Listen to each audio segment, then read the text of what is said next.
Started, please, if you take your seats. There are some seats up front reserved for applicants. If you're an applicant and are not seated already, please come and take those seats. If there are no applicants coming forward, then I'd ask anybody standing to please come and take these seats up front. We've got an issue with the fire code given the number of folks who have turned out today. So if we can't find a seat, then we're going to ask folks to stand outside. As with the last time, we've got one item on the agenda, which I think has got the majority of the folks down here. We're going to take that item out of order. I'm going to ask for a motion to move item number 1 to the end of the agenda. We will then go to regular session to hear the applications ahead of that one. Then we will go into deliberation session, vote on those items, and then we'll come back into regular session for the Florida Street Old Shell Road application. So if you're here for that application, it's probably going to be 45 minutes or so before we get to you. So if you'd like to stand outside, that's perfectly okay. We'll certainly give you an opportunity to get back in before we come back into a regular session. Before we get started, Ms. Biko with Urban Development has asked to follow up on a couple of issues from the Planning Commission's business meeting that we held 2 weeks ago concerning Map for Mobile issues. There were some questions that were raised after that meeting, and so I'm going to give Ms. Biko a few minutes to speak before we go into our regular session. So Ms. Biko, if you'd go ahead. Okay. Thank you, Mr. Watkins. Over the last several weeks, there's been a lot of communication referencing the Map for Mobile comprehensive plan. So I just wanted to take a few minutes to go over a few brief comments to really remind us of the purpose and intent of this document and what we hope to accomplish over time with our newly adopted comprehensive plan. Why did we create Map for Mobile? It's the first comprehensive plan that the city has updated in over 20 years. We are bound by our state code requirements to annually update our comprehensive plan in that it serves as a reference point for our future growth and development activities.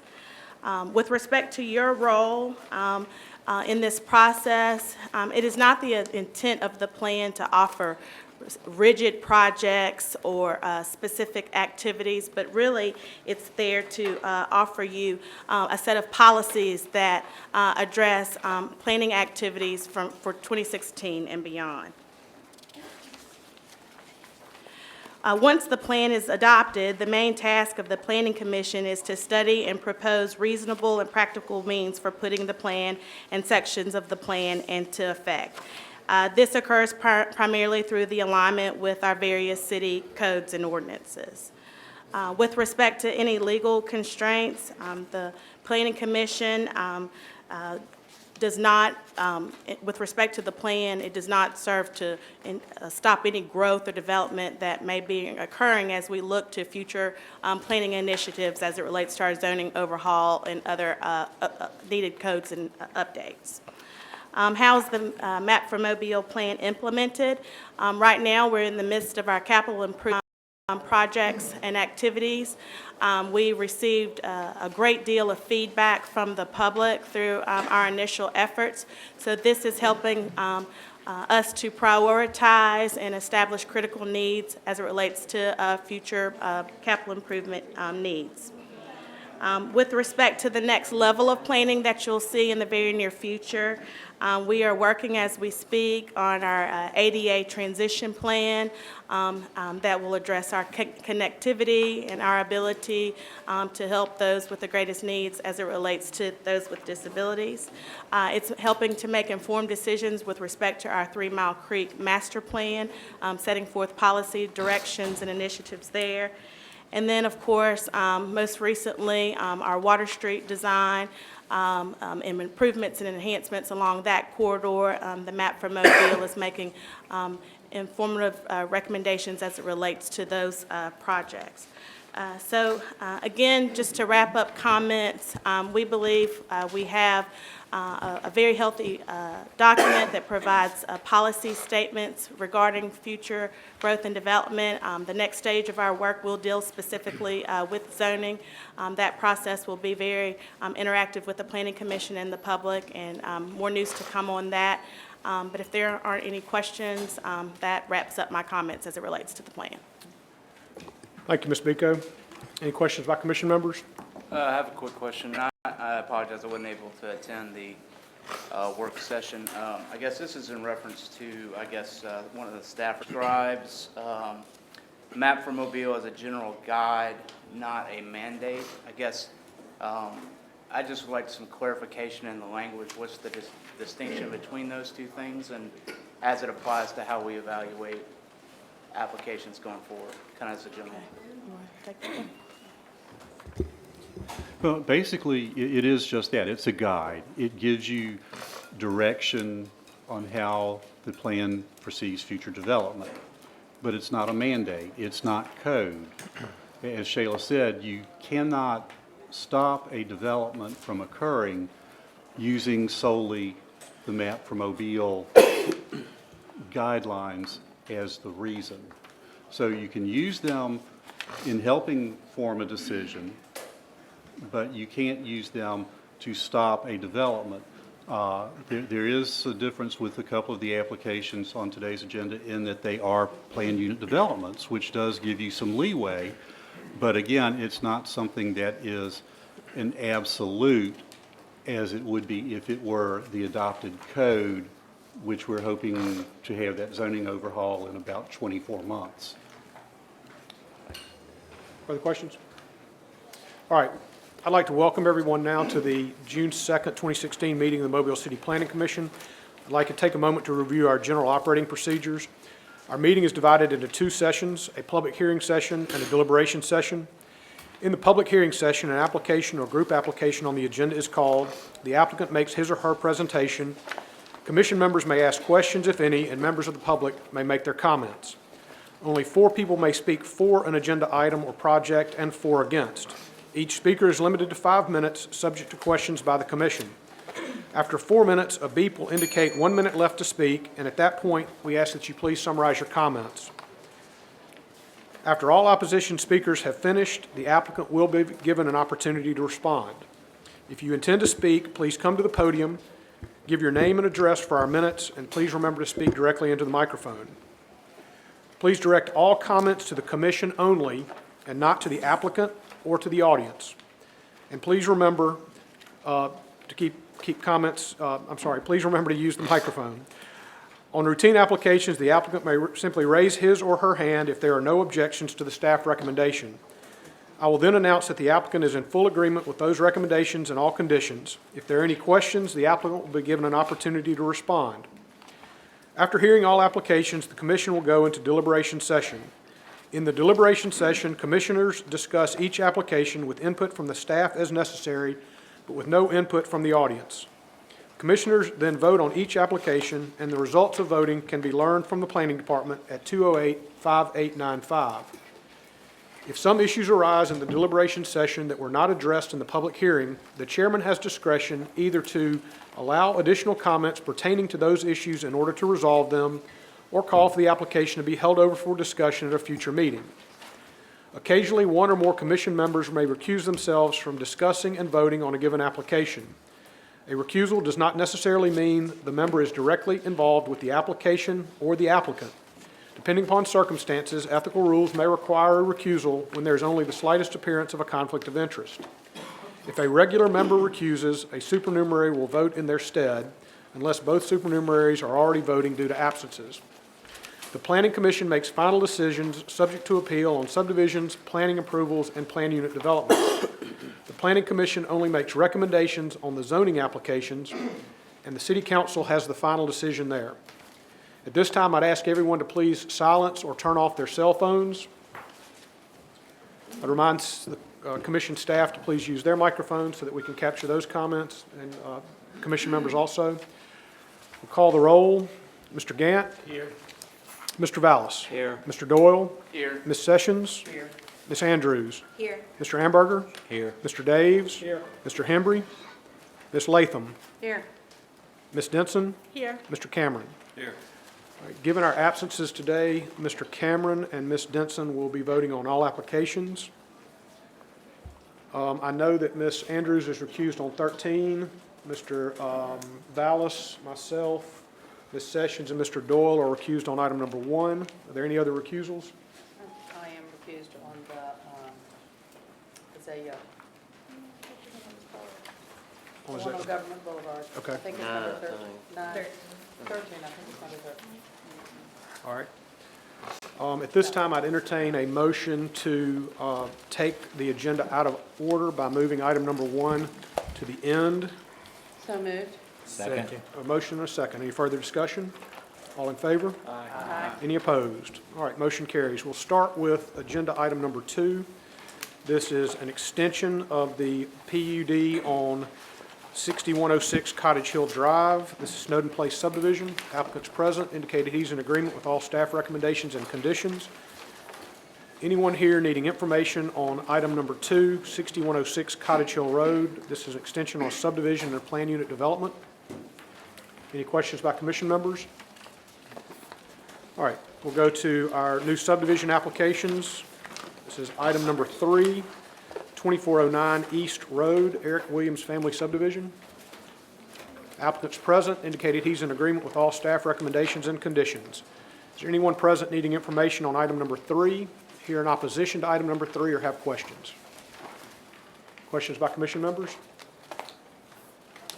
All right, we'll move to item number 4. This is the northeast corner of Aslava Street at South Cedar Street subdivision application. Applicant present. Applicants present indicated they're in agreement with staff recommendations and conditions. Yes. Thank you. Anyone needing information on item number 4 or here in opposition? Questions by commission members? Go to item number 5. This is 5237 Halls Mill Road Business Center subdivision. Applicant present. Anyone here needing information on item number 5 or here in opposition? Questions by commission members?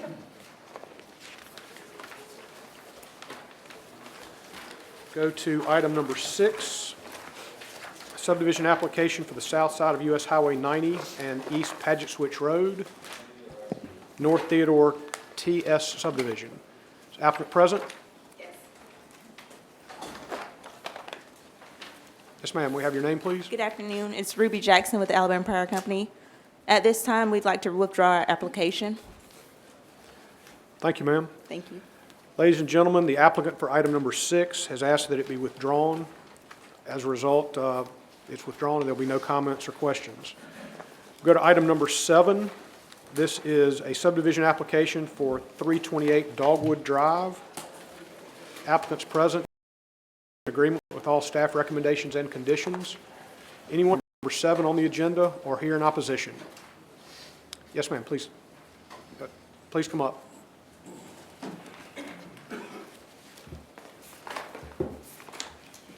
Council members, my name is Catherine Bruyette. I reside at 4604 Oak Ridge Road in Government Street Heights, 328 Dogwood, several times. He's not taking into consideration quite a number of factors. The main factor that I'd like to discuss today is the drainage. I have brought some photos up of the one drain at the end of Oak Ridge. I think you'll need to pass them around. We've got them, they're coming around now. Okay. That one storm drain catches all the water that's coming from University, Dogwood, and Oak Ridge, and it's not adequate as it is. With 5 more houses on that corner, it's going to cause major problems in just a minor rain, much less any kind of a storm. My point number 2 is that he does have heritage trees on that lot. There is a magnolia that is in excess of 13 inches in diameter at breast height, and there is a live oak that is in excess of 38 inches at breast height. And I don't think he's taking these factors into consideration as to cutting down trees and cause a lot of storm problems and drainage problems. Thank you. Item number 7. Yes, sir.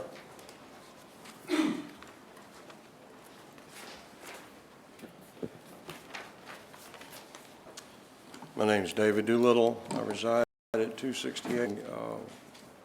4 or 5 of the long-standing residents of the neighborhood, one of which is my parents. We're in opposition to this subdivision of a lot. Basically, it's against our covenants, neighborhood covenants. The minimum lot size is approximately an acre, a little under an acre. This grossly violates that. In addition, there's a setback that's established in the neighborhood that this completely eradicates. Our setbacks are 75 feet. Everybody in that neighborhood lives in that neighborhood because of the lot sizes and the proximity to their neighbors, which this completely destroys the fabric of the existing successful fabric of our neighborhood.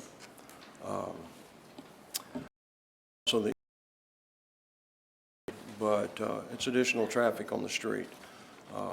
And that street is, as I'm sure you all are aware of, body, so we can't enforce those.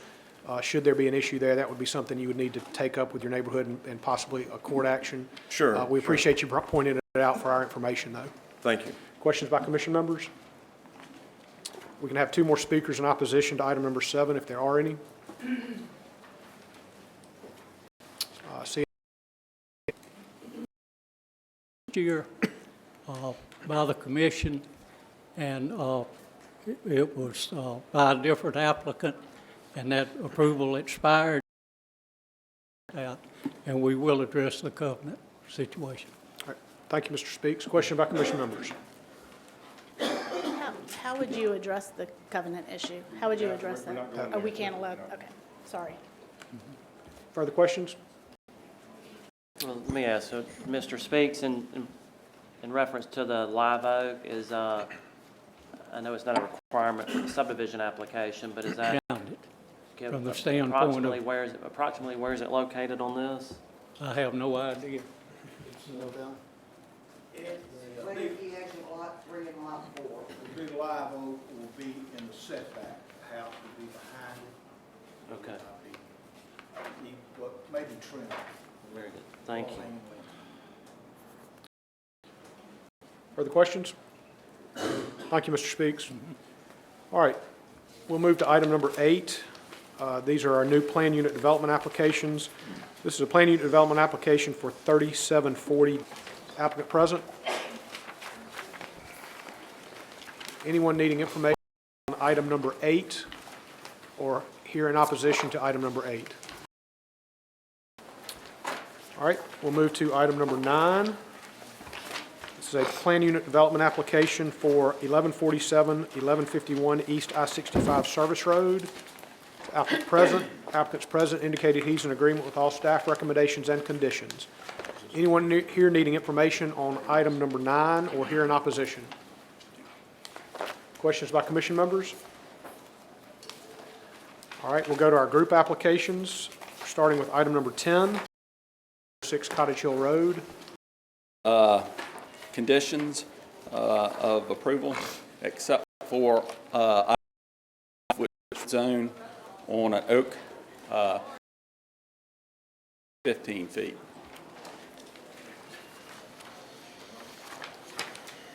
Richard, I was going to bring this up. There are some inconsistencies, just in, I think, typos in the, under the recommendations.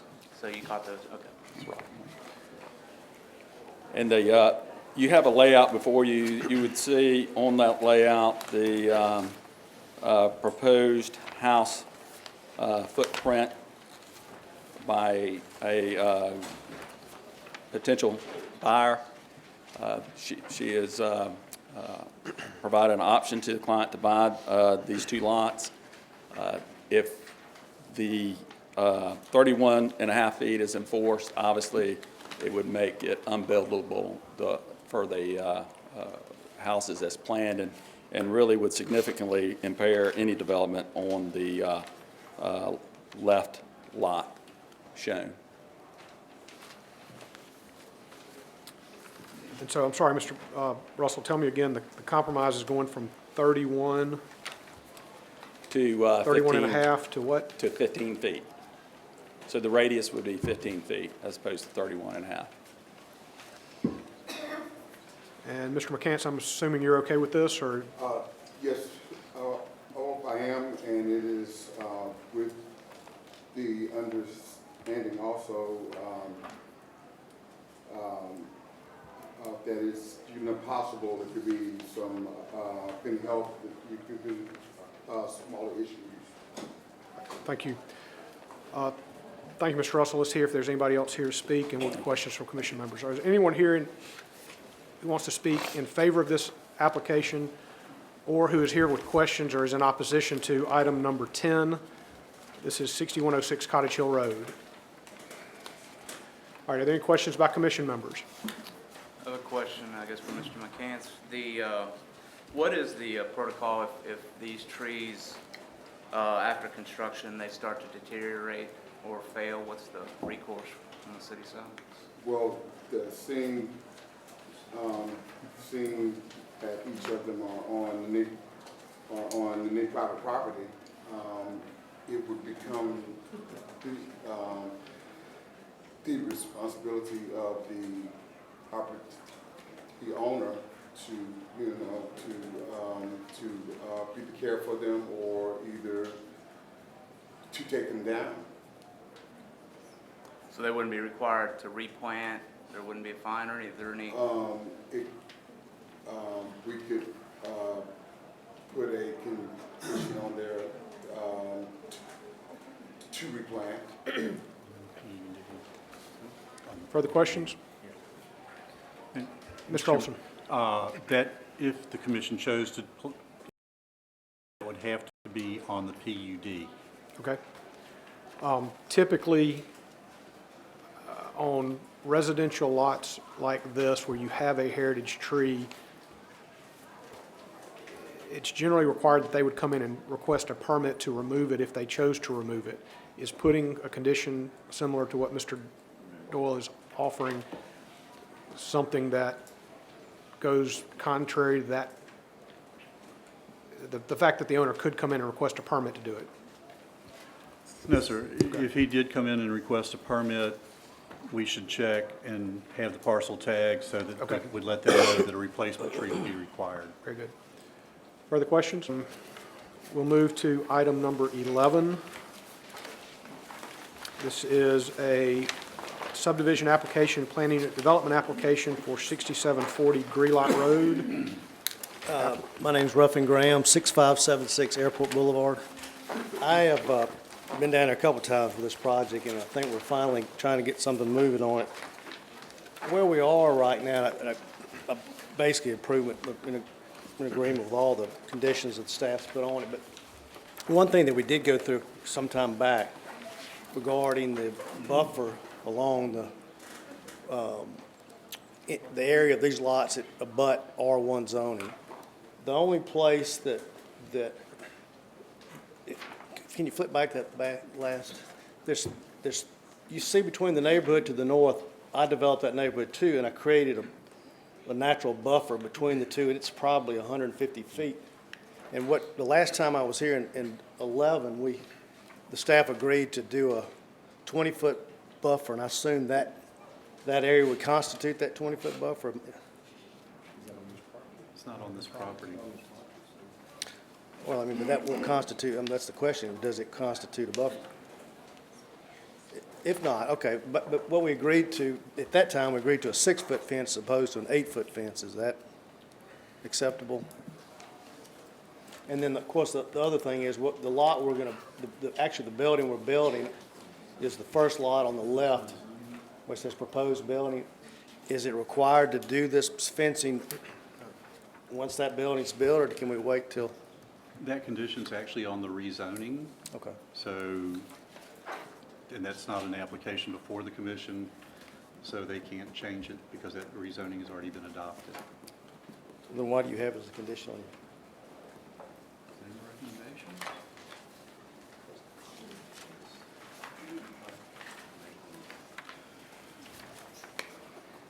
Yep, item number 9 on the PUD. It's basically to make it match the rezoning condition, since that already exists. Okay. But didn't you approve a 6-foot fence before? Mr. Graham, I don't recall that, but if so, that was a mistake. Because we cannot, or the commission cannot approve something that is contrary to a condition placed on the rezoning amendment of the property. Well, it's in your staff report of September 16, 2011. And apparently, we made a mistake. Okay. All right, so then the next question is, do I have to build the 8-foot fence when I build the first building? Are you clearing the rest of the property? It's been Sorry. cleared for 7 years. Mr. Anderson?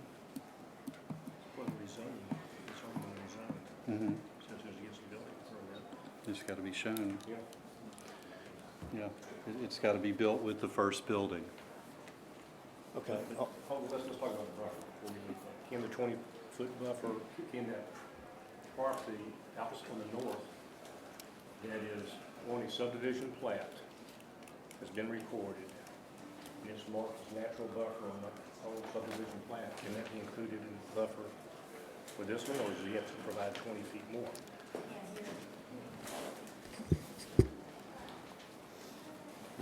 Well, that property is not part of this application. It is recorded via another subdivision, part of what is under consideration by the commission today. But that's a legal issue that... Okay. If I'm building, the building I propose to build is on lot 1, then the fence will only be required on lot 1. Is that correct? Okay.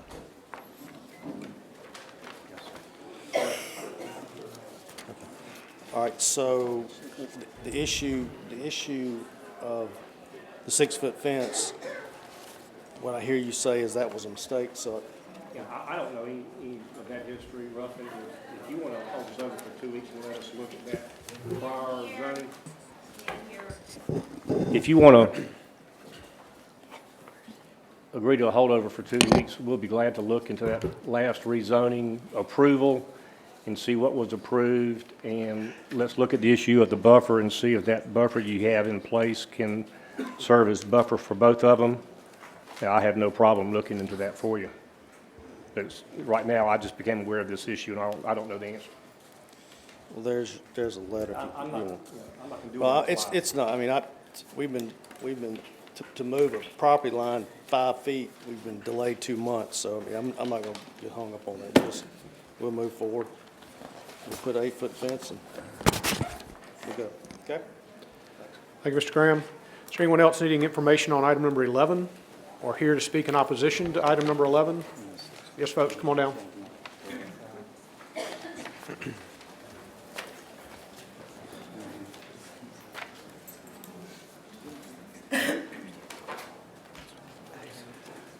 Good afternoon, Ms. Rich. Good afternoon. Bess Rich, 625 Cumberland Road East, 36608. Also the council representative where this site is located. There is a neighborhood representative from Lamplighter Woods. This is the neighborhood that abuts this property. In your staff report, you keep making references to 4 buildings total when I count 5, and so I needed clarification on that for the total square footage. And since this is a plan unit development, certainly would love to meet with the applicant to discuss building materials and heights of building. I imagine they're 1 story, but can't tell from the drawings. The residents that abut this within 300 feet, I'm not sure they received a letter on this, but if that could be checked, and if you're going to hold over, I guess we would have that information for the, at some point.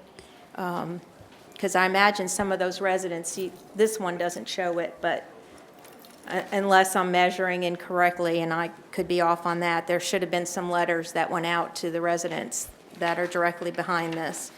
I know that didn't happen, And so there would be wanting to know what else, because that's actually the biggest lot, and it does run right down through one of their major entrances. And right now, there is a guardrail that does not open the former service road. They would never want it open. As much as Map of Mobile talks about connectivity, sidewalks would be great, but traffic on their residential street would not be something to their liking, and certainly I think we can all say the same thing. But I'm not sure I understand exactly what the staff meant by future things would be through administrative. That's a lot of buildings, that's a lot going on that footprint. It's nice that they're looking at the proposed dental office. This is an LB2, but a dentist is allowed by right, being B1. But there's a lot of things that can fall into that LB2 for all those buildings, and it would just, be nice. I know the developer cannot mention that, but certainly they have envisioned all these buildings packed on that site. And so I do hope it's held up, and you need to hear from the resident who would really be directly affected by this. Thank you, Ms. Rich. Thank you. Questions by commission members? Staff? Do you plan on holding, or you don't want to answer that right now? It's up to the commission. We'll call for a motion. Mr. Olson, there was a reference to 4 versus 5 buildings. Yes, sir. Yep. The staff report says the proposed building and 4 additional buildings for a total of 5, but we don't say for a total of 5. All right, thank you. Yes, ma'am. My name is Diane Crithers. My address is 6713 Chimney Top Drive South. I am a resident of Lamplighter Woods subdivision. I am also an officer of our Lamplighter Woods Beautification Club, which I started back in 1985. I'm here in response to this proposal. I have several major concerns. One, I met with Mr. Daniels, who is, I guess, developing this property with Mr. Graham a couple years ago on site, and he shared with me he was going to place a boat storage facility. And at that time, I shared with him that I was totally opposed to that. I did not feel like that was congruent with a residential neighborhood, and I pleaded with him to reconsider. Obviously, I don't know if it was anything I said or just circumstances, but it did not proceed. About a year ago, I was notified by Bess Rich that the developers wanted now to progress and move to utilize the service road of our subdivision, which of course would be detrimental to the integrity of our subdivision as well as to the safety of our residents. And so I expressed my displeasure with that, did not have an opportunity to talk with the developers at that time, although I did attempt to reach them. And then everything has been just stagnant for the last year, and then all of a sudden I find out Bess Rich did email me, but I had a glitch in my email, so I didn't find out till this morning about this proposal. So my concerns are that in 2009, when this property was rezoned, which of course I wish I had known, for whatever reason, I was not aware of it at that time, that so we could put commercial buildings on it, that they not access our service road and have anything to do with our subdivision, that it be totally separate. I also am concerned about there's a lot of intent in this plan, but there's nothing definitive. And I'm very concerned about what may end up on this proposal. And I just think, it's important for us to work together with businesses. I'm all for that. I shared that with Mr. Daniels. However, in these subdivisions, and we work hard to maintain the integrity of our subdivision, should have some impact on what's happening in this property adjacent. And I would ask that if there's any any alterations or adjustments or any revisions in this plan, that we have an opportunity to come to open public forum and express our concerns about this. So I just ask that, I appreciate your time today. I ask for your consideration. This is heartfelt. I've been in this subdivision over 30 years, and I want to make sure that it stays safe. Thank you very much. Thank you so much for coming down. Questions by commission members? Mr. Watkins, just to give them some assurance, this is a PUD, so any change to this plan has to be resubmitted. Well, that's a question on this last condition. Is this where we've got the administrative piece, or is that? The intent of that condition, as it is with any ones where we recommend that future be administrative, in a case like this, where the buildings are shown, if it's not very close to this, if there is any kind of significant change from the plan that's before the commission today, the administrative approval, if that's how they submit it, would be recommended or would be denied, and then they would appeal that or could appeal that to the commission. But we're not saying that we would approve administratively anything that's significantly different from what is here today. Okay. Other questions? Question for Bert. And Mr. Earl, if you'd use Ms. Latham's mic so people can hear. Ms. Rich mentioned there might have been an issue with notification. Is there any indication on your end that there was an issue there? And the question was asked Mr. Hoffman to check notification to clarify that. While we're waiting on that, we can take 2 more speakers in opposition to this application if there are any. Well, and Mr. Chairman, while we're waiting on that, a couple of the other points that were mentioned. Any development on Lot 3 will have to come to the commission for PUD approval. The roadway that connects the 3 lots is a private road, so connection to the service road was not approved when this was initially before the commission, and it's not something that the staff would recommend approval of if that were proposed when Lot 3 comes in. On that original sub, the 3-lot sub, was that access to the service road denied on the plat? Is that what I'm understanding? Yes, Yep, okay. I think it was. it was. Okay. And we were okay with that. I mean, I think what Ms. Rich is bringing up is that someday it might be if the owner of Lot 3 chooses to put that in the application, but I have nothing to do with that. I would like to clear something up or just offer this. The only reason what we're trying to envision with those 2 lots is a professional office park, somewhat like the one further up Greenlawn, if you're all familiar with Dr. Zeman. Can you pull that mic up a little bit, please? We have really have no intentions of doing anything. Once we start an office building that's going to be a dentist office, we're not going to do anything that's detrimental to that because we're going to own this building. Maybe one day we'll subdivide those lots into individual lots and sell, but we have to go through the process. But right now, all we're trying to do is build the one building. The process, the PUD process, we have to show possibly other buildings. That's the requirement that the staff puts on us. That's why we did this. We're limiting the total square footage of space to 20,000 feet. I think that's a requirement. We're good with that. And I assume that's a combination of, if there are 5 buildings and the math works out to be 20,000 feet, that's what it will be. So that's really all we're trying to do. I don't think this is a detriment to the neighborhood. I think we'd always believed this area of Greenlawn Road would be a nice location for professional office, and unfortunately it just hadn't turned out that to be the case until now. And we're having to build the building. We're not selling the lot. We'd like to sell the lot. We'd like to sell it all, but that's not the case. So, I mean, really, I think this is going to be a nice project, and I would hope. Thank you, Mr. Graham. Questions by commissioners? Yes, sir, Mr. Davis. So this question has to do with something I thought I heard Ms. Rich say. And my question is there any ingress or egress to this site from either Chimney Top Drive West or the cul-de-sac to the north? All ingress and egress is off of Greenlawn Road, is that correct? Yes, sir. Thank you. Further questions? Mr. Doyle, regarding notification, we didn't receive any undelivered mail back for the applications. That does not mean that the list that was provided, was the actual 300-foot distance, because we don't study that when we receive the applications.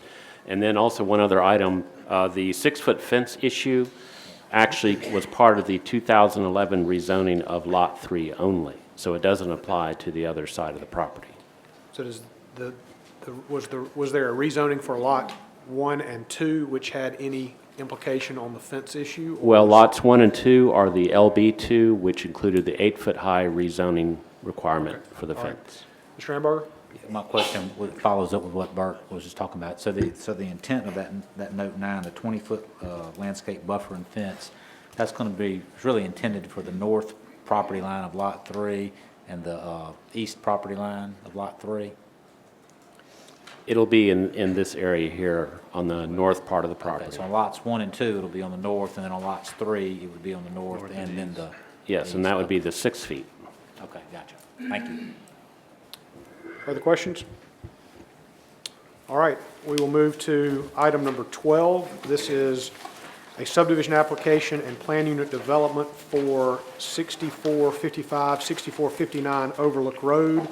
This application is recommended for a holdover to July 7th. I think we've got a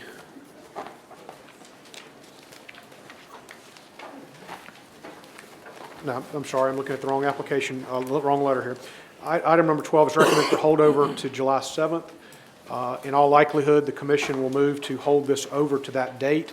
If you're here today to speak on item number 12, you're certainly welcome to come down, but the public hearing on this matter will be held on the 7th of July, most likely. Yes, sir. Bill Deemer, the architect for the Church, Word of God Church in this project. We are satisfied to take care of all the comments that's been addressed by the staff. If there's a possibility of passing it approved to the staff that we satisfy all these requirements and complete the application, we ask that that be done. Okay. Mr. Olson? Well, since there's a planning approval application required, the staff can't do that. Okay. We'll take it up in deliberation, but based on that comment, I imagine this is going to get held over. All right, we'll go to item number 13, and Ms. Andrews and Ms. Latham are recused. This is subdivision application, plan unit development for 3945, 3949 Government Boulevard. Yes, sir. William Latta, 3901 Spring Hill Avenue, representative of the owner. The owner has recently proposed some slight changes to the car wash and vacuum stall area. These changes have been presented to the planning staff, who indicated they were amenable to the changes, but we are requesting a holdover to the June 16th, 2 weeks, meeting, so that we can coordinate with traffic and engineering.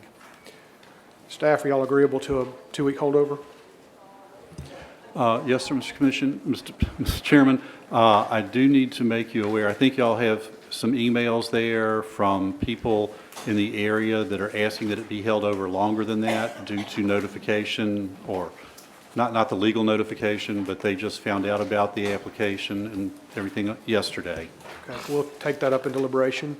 Ladies and gentlemen, the applicant for item number 13, 3945, 3949 Government Boulevard, has requested a holdover. As a result, that application will be heard at a later date. It will either be the 16th or the 7th, June 16th or July 7th, based on the commission's determination. If you're here today to speak on this item, you're certainly welcome to come down. We can have 4 speakers, but most likely this matter will be held either 2 weeks from now or a month from now. Thank you, sir. We'll go to item number 14. This is a plan unit development and planning approval for the north side of Halls Mill Road, west of Rochelle, Dunway, Inc. I would point out Mr. Williams' letter to the commission that's at your podium. Mr. Williams. Don Williams Development in representation of this application. The staff has recommended a holdover until the July 7th. We would like to be heard today if possible. There's an opportunity here for a school, which is really our project here. The old Independent Methodist School on Halls Mill Road has been vacant for 11 years. We have a gentleman who would like to start there a faith-based charter school. He's working with the state of Alabama, he's working with the health department, he's working with his other organizations to begin that process. He will start out slow with kindergarten and move his way on up eventually through high school, but that's going to be 10 or 15 years from now before that becomes a reality. We would like to have it, however, held today, discussed today. We have responded to your questions there, but I know it gives you very little time and the staff very little time, because we had very little time also to respond to that. Because we can start a summer day camp at that facility if we're able to start now, but the summer is upon us, and if we have to wait till July 7th, then we'll have to scrub the summer camp and start planning for August, which we're planning for anyway for the kindergarten. So is it possible to be heard today? Mr. Olson? Well, Mr. Chairman, we did not receive the information until today. This morning, today. We have not had an opportunity to review it sufficiently. We do not have conditions to recommend. We took the application extremely late to try to accommodate the applicant, but it was obviously incomplete. So I don't know that the staff can, on the fly, review this information and come up with conditions during this meeting. Understand. What's the opportunity to be at the 16th? Is that something we can work through? And Mr. Williams, is it all or nothing? Does the 16th help you or no? 2 weeks better than 4 week. Okay. Let us take that up in deliberation, and we'll see what we can do. It'll be one or the other, more than likely. Thank you for your consideration. Folks, item number 14 is recommended for a holdover to July 7th. Depending on the commission's determination, it could be held over to the 16th of June. We'll determine that in deliberation session. If you're here today to speak on item number 14, you're welcome to come down, but this matter will be held over for at least 2 weeks, if not 4. With that deliberation session to take up the items 2 through 14 on the agenda. So moved. Second. A motion and a second. Any further discussion? All in favor? Aye. Any opposed? All right, motion carries. We'll go into deliberation session. We will start with item number 2. This is an extension for 6106 Cottage Hill Road. Move for approval, subject to staff recommendations. Second. Motion by Mr. Vallis, a second by Ms. Sessions. Any further discussion? All in favor? Aye. Any opposed? Motion carries. Take item number 3. This is a new subdivision application for 6409 East Road. Move to approve, subject to staff recommendation. Second. Motion by Mr. Amberger, second by Mr. Gant. Any further discussion? All in favor? Aye. Any opposed? Motion carries. We'll go to item number 4, subdivision application for the northeast corner of Oslava Street at South Cedar. Move we approve, subject to staff recommendations. Second. Aye. Any opposed? Motion carries. Item 5 on the agenda is a subdivision application for 5237 Halls Mill Road. Move to approve, subject to staff recommendations. Second. Motion by Mr. Dave, second by Mr. Gant. Any further discussion? All in favor? Aye. Any opposed? Motion carries. Go to item number 6, which was withdrawn. We'll move to item number 7. This is 328 Dogwood Drive.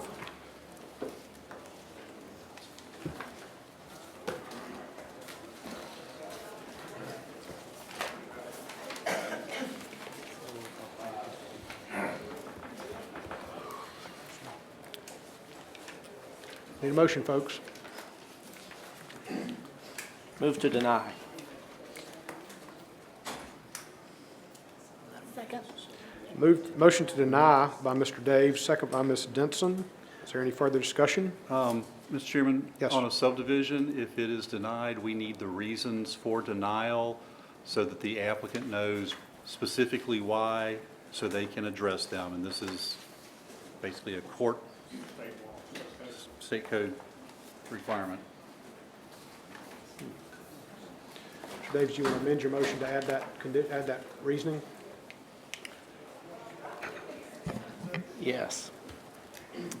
Move to deny based upon the Character of the surrounding neighborhood? character of the surrounding neighborhood, That's what I absolutely. thought, yeah. Would you like to second that amendment? I'll second that amendment, that motion. All right, any further discussion? All in favor? Aye. Any opposed? Motion carries. Move to item number 8. This is a new plan unit development at 3740 Joy Springs Road. Approve, subject to staff recommendations. Second. Motion by Ms. Latham, second by Ms. Sessions. Any further discussion? All in favor? Aye. Any opposed? Motion carries. We'll go to item number 9. This is a new plan unit development for 1147, 1151 East I-65 Service Road. Move to approve based on staff recommendation. Second. Motion by Ms. Sessions, second by Ms. Latham. Any further discussion? All in favor? Aye. Any opposed? Motion carries. We'll go to new group applications. This is item number 10, 6106 Cottage Hill Road, subdivision and a plan unit development. 5 to 15 feet. Second. Can I, for an amendment to the motion that requires replanting if the tree were to die? If they are asked, if they have a permit, I may not be saying this correctly, but if there's a negative impact on the tree and the tree were to die, we would want to require the replanting on that property. What kind of replanting? I mean, what size replanting? Forestry's comments on that. I don't necessarily think that it has to be a live oak, but it needs to be something substantial or An oak story oak tree, it would be probably 3-inch caliber. That's fine. I mean, we're talking about a 63-inch oak, so whatever we replant is It's not going to be close to Yeah, okay. So with the replanting. Well, in that spirit, I guess I would recommend consideration of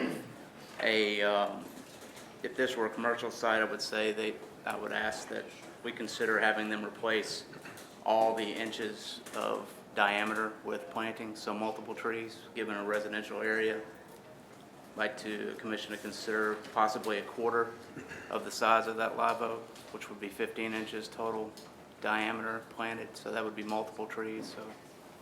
I'll just remove my motion if somebody else wants to make another. All right, so the motion's been withdrawn. Let's go back to where we are. We are at group application number 10. This is 6106 Cottage Hill Road, subdivision and plan unit development. do we need to ask the applicant if they, I know that was an issue with the former day. I'm sorry, do we need to have the applicant come up here and talk to them about this, or is this, no, we don't, okay. Let's get a motion first and see where we are.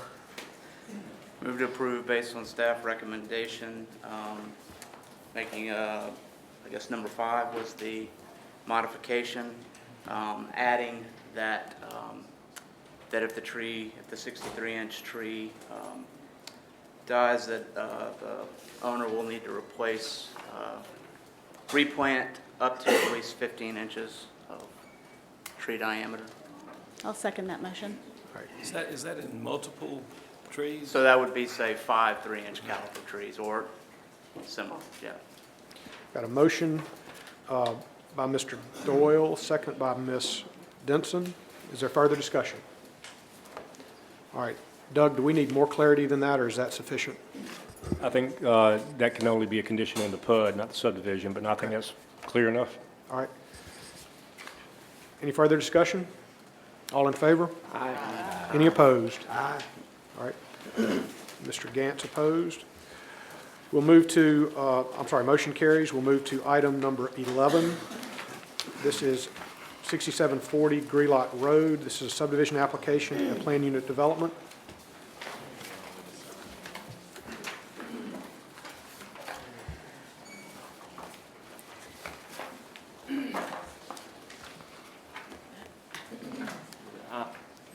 There was so much discussion on this, I kind of got lost. I mean, we've clarified everything. Was there a need for a holdover? We're clear, such as a PUD. They've got to come back if the plan changes. There's no removal of the barricade on the private road for access. And we determined the privacy fence was on the other lot and buffer. Right, privacy fence has to be 8 feet, and the buffer has to be on this property. All right. I make a motion for approval, subject to staff recommendations. Second.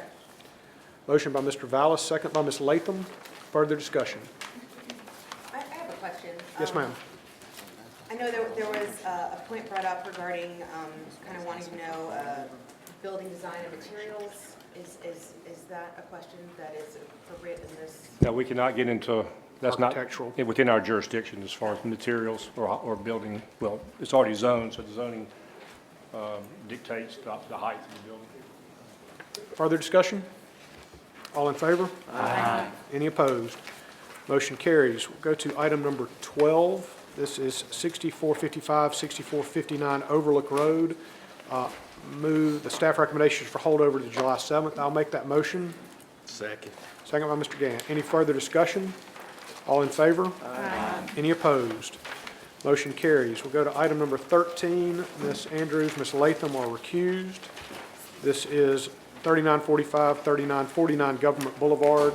Applicant requested a holdover to June 16th.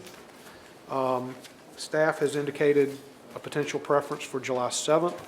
I need a motion, please. Recommend holdover to July 7th. Second. Motion by Ms. Denson, second by Mr. Vallis. Any further discussion? All in favor? Aye. Any opposed? Motion carries. We'll go to item number 14. This is a plan unit development and planning approval for the north side of Halls Mill Road at Rochelle Street. Staff recommendation is for holdover to July 7th. Applicants requested a holdover to, applicant requested hearing on the matter today, or possibly a hold till the 16th of June.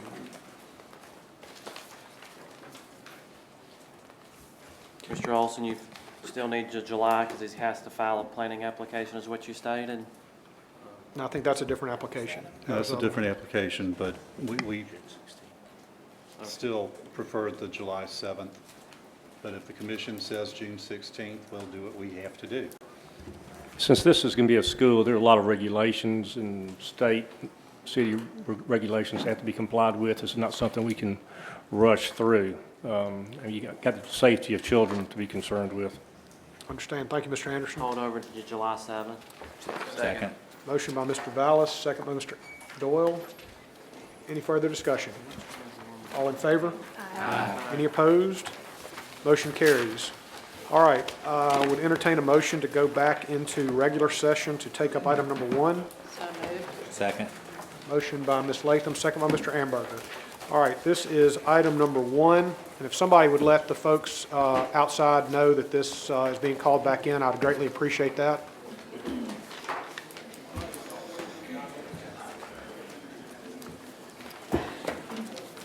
And there's some open seats up front if folks would like to come sit down.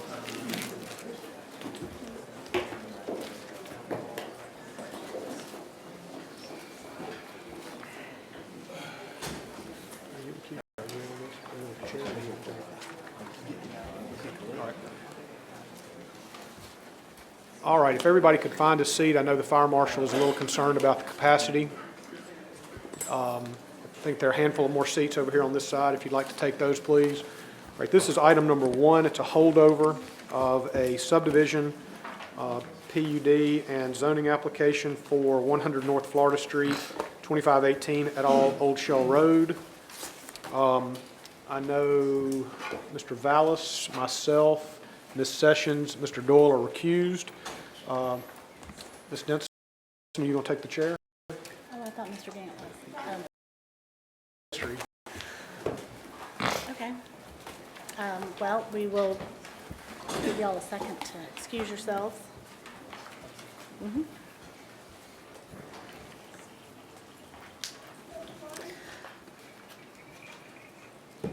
All right, we can take 4 speakers, and if they would like to come and make a presentation.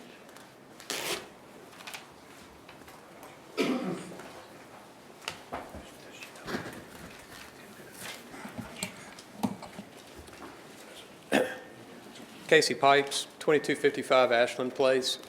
And Ms. Denson, I was wondering if it would be okay if I took 2 people's time for this and limit our speakers to 2 other speakers. That would be fine. Thank you. Again, Casey Pipes for the applicant. We have with us the applicant, John Argo, the representative of MAB. We also have our engineers, architects, traffic engineers, and various people if we need to call on them to answer questions. But we're here on a group application, rezoning, subdivision, and a PUD. And to to get to the meat of the matter, the subdivision issue is to marry up some lots, create a residential lot, Lot 2 on Wilson, and assemble all the other land into another lot. The rezoning is to leave Lot 2 as is, R1, and then to rezone the balance of the property as the B2 property with the voluntary use restrictions we included in the application. And that would eliminate the split zoning that we'll create by the subdivision and allow this site, the former Augusta Evans School site, to be used for retail development. It's zoned R1.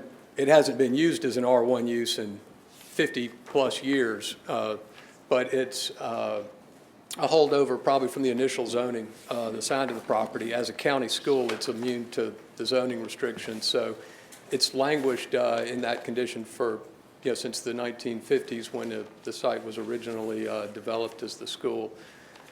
Actually, the roads you see through there, the former subdivision roads, have all been vacated and those lot lines, removed, and it's about 4 tax parcels now. But the subdivision and the rezoning don't seem to be where the confrontation is and the controversy on this one. I would just submit to you that the site is suitable, appropriate to be rezoned, to put in some retail and commercial use at this intersection that's compliant with Map for Mobile and with the vision for this area, I think by all sides. The PUD site plan is where the issues seem to be. We have proposed, as you see on the screen and in the handout materials that we've provided to the members, a site plan that involves 6 buildings on one site, which is one of the reasons for the PUD. The cross-access to the hard corner property is the other reason for the PUD application. And we have, worked with the city staff, the neighborhoods, the community organization, Midtown Mobile Movement, and the business owners in the area, and met and communicated with as many people as we can to get to the point where we have this plan before you. There's some physical realities to this site that we always had to face to get to this point. As you can see, it's an irregularly shaped area. It's about 10 acres in size, and it has very little frontage, particularly on Old Shell, but very little frontage, especially when you discount the frontage on South Eddington on the northern edge, which we are conditions that we've been on board with forever to not have access up to Eddington and South Eddington. And by creating the Lot 2 residential parcel that fronts on Wilson, we will obviously be eliminating any possibility of access to Wilson Avenue. But it's an irregularly shaped site, fairly large, it's flat, it's got historic flooding issues in that area, partly because the school board doesn't have any stormwater retention or detention facilities in place, but for other reasons as well. And along the Old Shell Road frontage, in front of what's labeled as Shops B area, there was a unique issue where this part of Old Shell Road had a service road that ran parallel to it. The service road still exists for the properties to the east of this site, but the service road on the subject property has been vacated. But even though the road's been vacated, the utilities that are already in place get to stay there. And we've got Mawes Water and Sewer and Mobile gas lines in that former service road area, which they get to keep as an easement. So there were some physical constraints that we were working with here. In addition, partly because of the historic flooding and the nature of the stormwater facilities of the city in that area, we were told early on that instead of the normal 10-year retention flood event to release at a 10-year rate, we were going to be required to retain a 100-year storm event, which is 14.5 inches of rain in 24 hours, and hold it to release it at a 2-year storm event rate, which was a substantial amount of water to hold on a site as big as 10 acres. That led to certain design elements that you see, the rain garden in and near the center and in very close proximity to Old Shell Road. The further the rain garden gets away from Old Shell Road, the less capacity it has because the water's got to flow downhill to Old Shell, and the pipe in Old Shell Road is pretty shallow. But these were just some physical issues that we had to deal with. We took on the rain garden amenity in the stormwater challenge and made it an amenity area. We heavily landscaped it. I think we've got a slide showing some of the rain garden images. It was heavily landscaped. It was developed as an amenity. It was added in with the bike paths and the other features of the site to make it a usable amenity. There are benches. There's a bike fix-it station. There's a lawn area. So it's not just a pond. It's not just a water body. There's usable green space there. In the rain garden will have a fountain and like you see, the heavy landscaping area. There was also some issues about, from previous site plans, there were comments about on-street parking and what could we do and what could we not do. We had originally proposed no on-street parking. We then previously proposed angled-in parking on angled-in parking on Florida. We were told that was not acceptable, and then we've now converted it to parallel parking spaces on Florida Street. And part of the traffic engineering issue here is we don't have much frontage on Old Shell, and there are other constraints that keep us from putting on-street parking there on the approaching angle to that traffic light. We also had constraints from our anchor tenant. I think the word got out that it's a Publix. The Publix has certain requirements for what they want in a site. They've proposed this 39,000 square foot building, which is one of their prototypes with their minimum parking requirements. This is what we have to operate under. If you want a grocery store, if you want the Publix, they're going to have their requirements.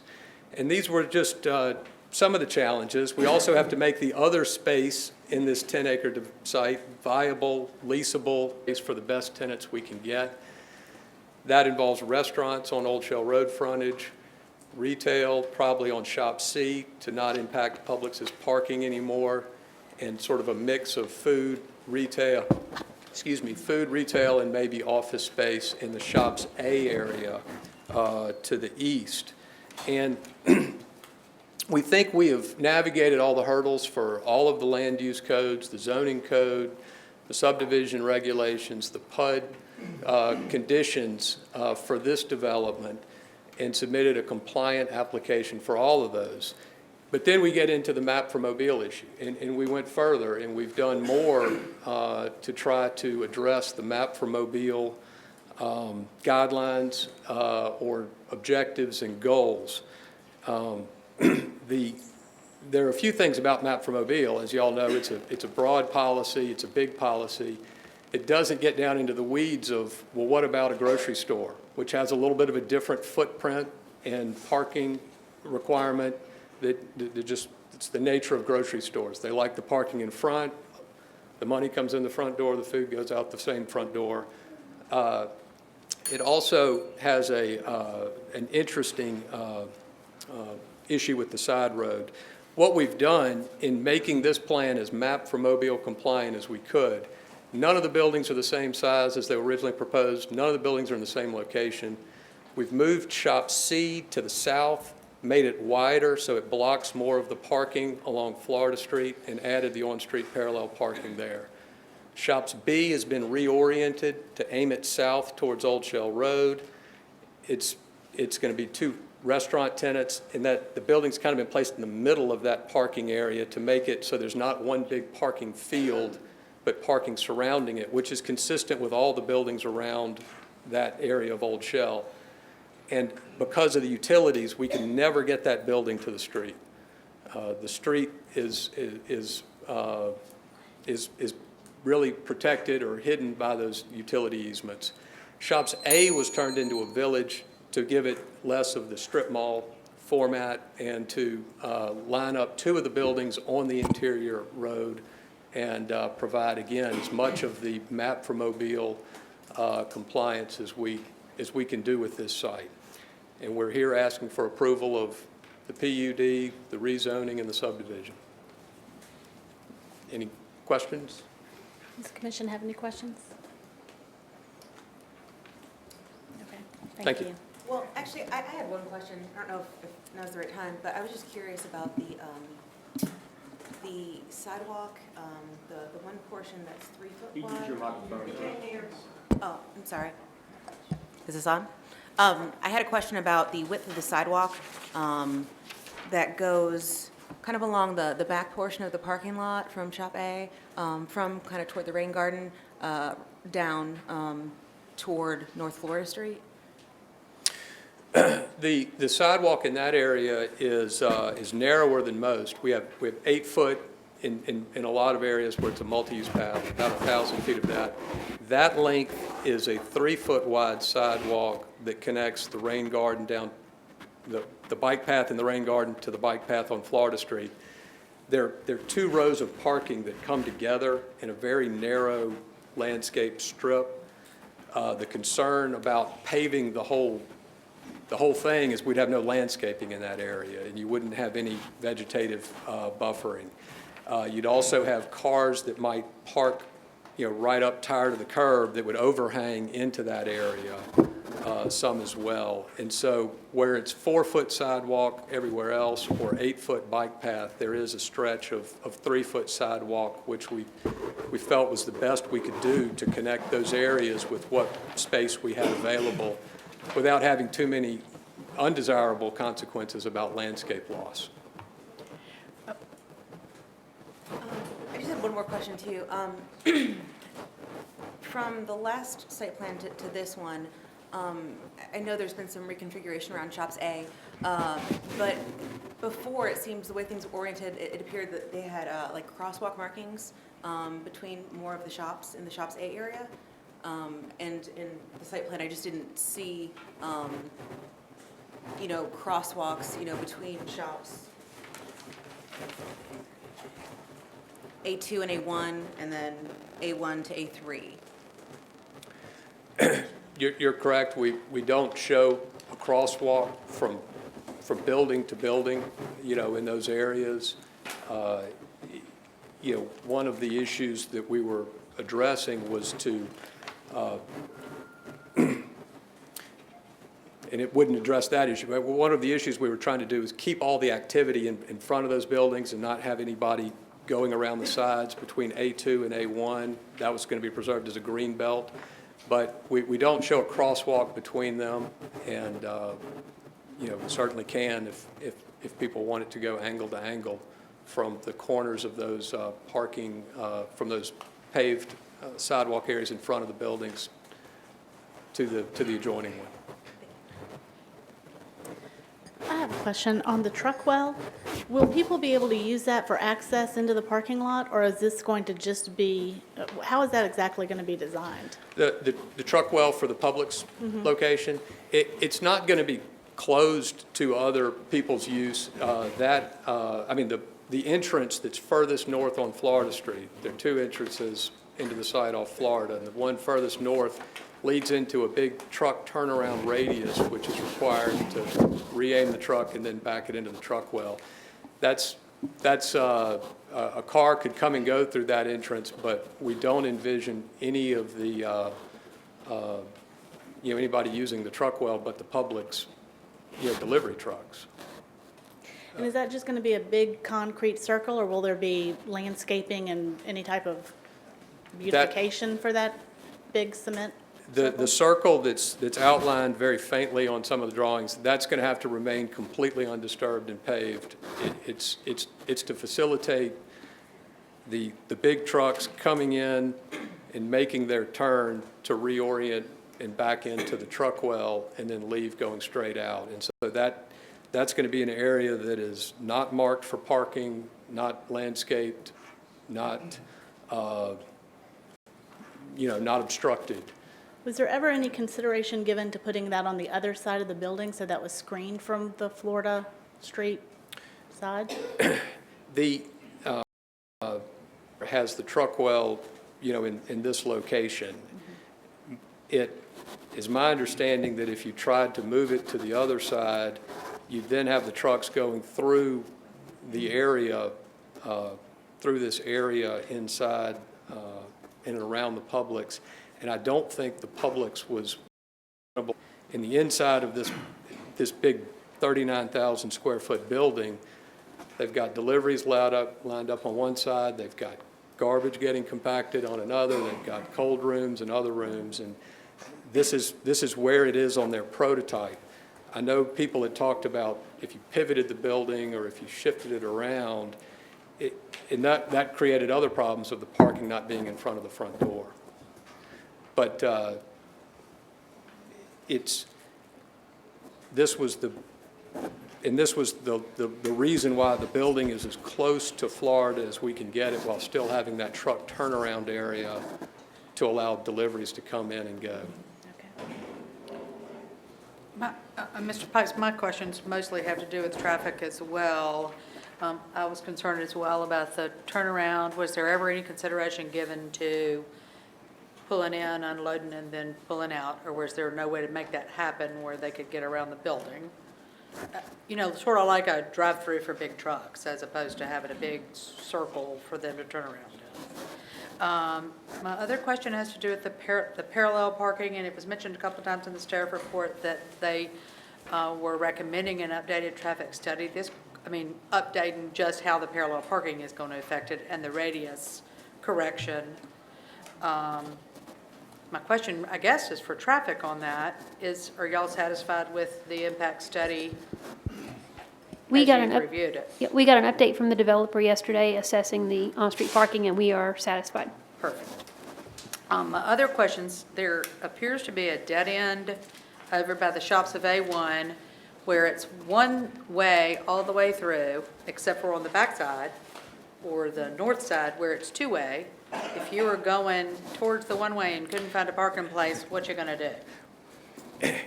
And that was, when we reoriented to make it one way around the back of the building to minimize the activity behind the building, we still wanted cars that were going to park on the northern spots to be able to get there without having to take a lap behind the building to keep it from ground. So there would be do not enter signs on the left and right side of that driveway. If you attacked it from the north, Right. we're trying to keep that being one way because we've narrowed the width to where you don't have, we're not envisioning cars going around in a clockwise manner anymore. So while it shows a two-way arrow there, it's really just two ways to get to those 6 or 7 spaces that are located to the north of the building. Okay, because I'm a savvy driver, I pull in there to take one of those 6 that are hidden from the street and I can't find a spot. What am I gonna do? We would hope you would back out And into do a the... three-point turn? You have not seen me try. Long way down a one-way street. Okay.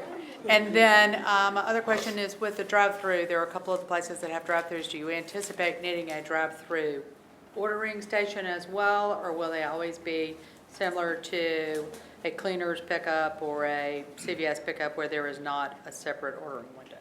There are 3 proposed service windows, and they're not going to have the drive-through order box. Those would have to be shown on the PUD site plan, And you'd have to come back for no approval. And we're not asking for them, we're not showing them because they're not going to be there. And so the pharmacy at Publix has a service window, Shops B has one on the west side, and then A1 has one on the south side, which is the most shielded from all the residential areas.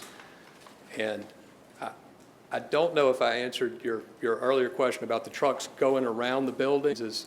They've got to back the back of the truck up to the loading dock area, but we didn't want the trucks driving around the building closer to the residential area, which is to the east and to the north side of the building. We tried to limit the big truck traffic to just get right in, get as close as we can, and get out, under the thought that would be less impactful for the neighboring property to the north and to the east.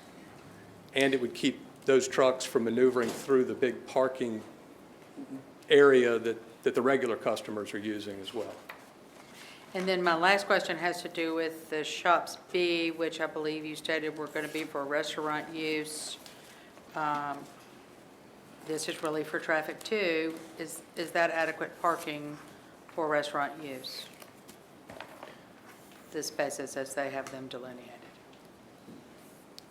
From what I understand, I don't typically look at the parking light. It may not be in the immediate not vicinity of that building, but it's And it is what we envision as being an appropriate parking ratio for two restaurant tenants in Shops B in that area in and around Shops B. It's, you know, so we think that there's sufficient parking just looking at that site, because we don't envision people parking on the other side of the rain garden that much and going in through the backside. So we've designed it with as much parking as we can expect to have in that Shops B area. And we think that'll support the restaurant tenants that we're hopeful to get. And what my last question has to do with the phases for development. Are you going to build all of these at one time, or are you going to phase them in, or? They're not going to be phased in the traditional sense, but we do have some existing tenants that are in the shop on Old Shell Road, the G. Harvell store and the Right. T-Mac store. Both of those businesses we're hoping to relocate to another, location in this development. So what we may do is build Shop C, if that's where Mr. Harvell's store goes, before we tear down his existing building. So there could be some staggering, in the demolition phase, but I think it's all going to, our expectation is that it's all going to come together at about the same time, because the smaller buildings aren't going to take nearly as long as the demolition of the old school property and the construction of the Publix and a lot of the engineering around the stormwater. Thank you. I have one more question. It's my understanding, I just want to confirm this, that Lot 2 has a curb cut to Wilson Avenue, but there won't be any shared access from Lot 1 to Lot 2. Is that correct? That's correct. We tried to cut it off as much as we can. We'll have a vegetated, that's an area where the landscape plan is going to seal it off as best we can. And that lot will just be held out for residential lot development by somebody else. It'll be sold and it'll cease being part of the former Augusta Evans School property. Okay. Do any other commissioners have questions for Mr. Pipes? Thank you. We can take two more speakers in favor of the application.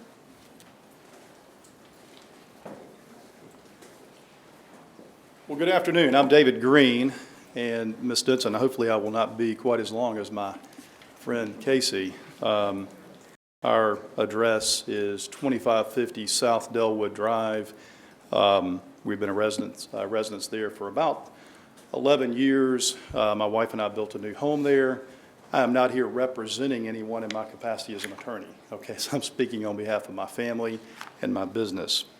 Our business is located at 30, 50, and also 51 North Florida, and that's the new building that you all had approved just several months back, and we're actually just finally getting going and getting it out of the ground.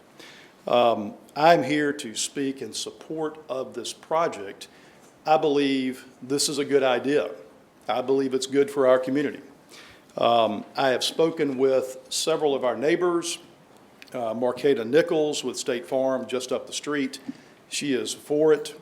I've spoken with Michael Legant with Southern Glass, who is on the corner. He is for it. I've spoken with Roy Sewer, who owns Butch Cassidy's. We all love the famous Butch Burger. But Roy is for it. And so there are neighbors that maybe are not for this project, but we are. I believe that we need this in our community in Midtown. With our new building, our building's about 13, 14, right at maybe 15,000 square feet. We employ, 40-something people. And a lot of these people live across the bay.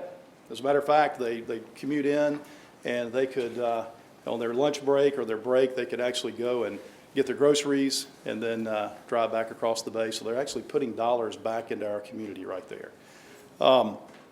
This project eliminates some real eyesores. As a matter of fact, next to Cammie's place, the ice cream shop, there are a couple of little dumpy houses. And about maybe 3 years ago, I heard of a story where a gentleman who lived there was involved in some type of drug transaction, and there was a shootout. Okay, so we've had some crime issues there. Getting rid of some of those ratty little houses would be great. Getting rid of some of these older buildings would be great.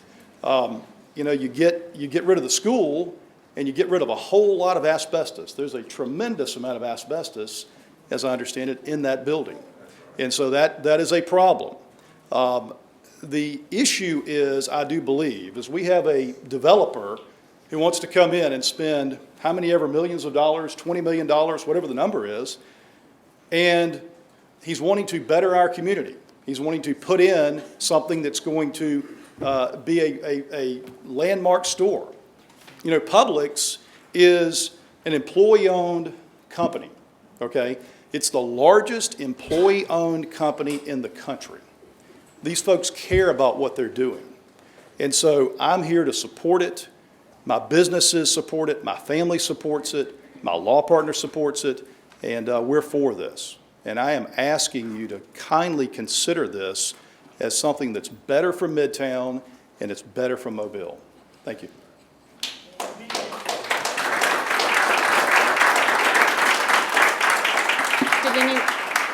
Any questions for Mr. Green? Thank you. We're good, thank you. Good afternoon. I'm Jenny Russell. My family and I live at 209 Eddington Drive.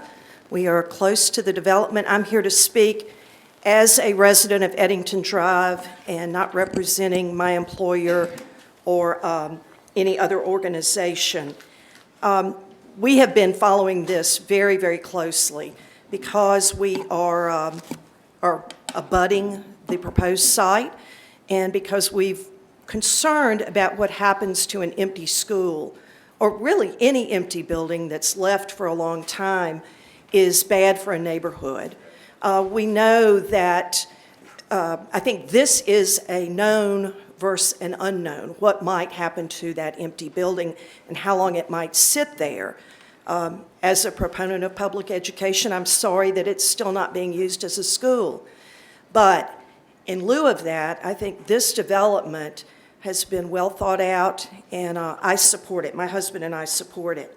I believe the developer has made a number of important accommodations, relocating buildings or reorienting them to try and meet the concerns of the Midtown Mobile Group and many residents.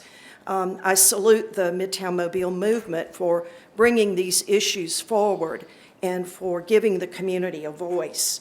I'm very happy to see what the proposals are as related to stormwater improvements because Eddington floods frequently in a summer rainstorm. To my knowledge, none of us have had water in our houses, but we call it Lake Eddington, waterfront property when we have that kind of rain. So I think that's a very positive thing they're doing to try and improve that drainage. I have talked to the developer. One of our concerns, Augusta Evans frequently had their garbage picked up at all hours of the early morning, 2 and 3 a.m., that woke us up, and the developer has said that that is not the public's policy, that they pick up garbage and that the trucks deliver product, the large 18-wheel trucks deliver product during store hours. So that is a very good thing, that would be a positive. We do have questions about a lot of parking. It is a lot of parking for the area, but I didn't know until today that that is a requirement of Publix. I was pleased with the staff report from the city that they are endorsing this with the changes made. I do have a question about the staff recommendation was for an 8-foot masonry wall. We feel that's very important to Eddington Drive, that it's not a chain link fence. I think it's currently being called an opaque screen. 8-foot opaque screen, and I'm not quite sure what that means, but we've looked at other masonry, brick, stucco walls in the area, particularly what's at CVS at Dauphin and Florida.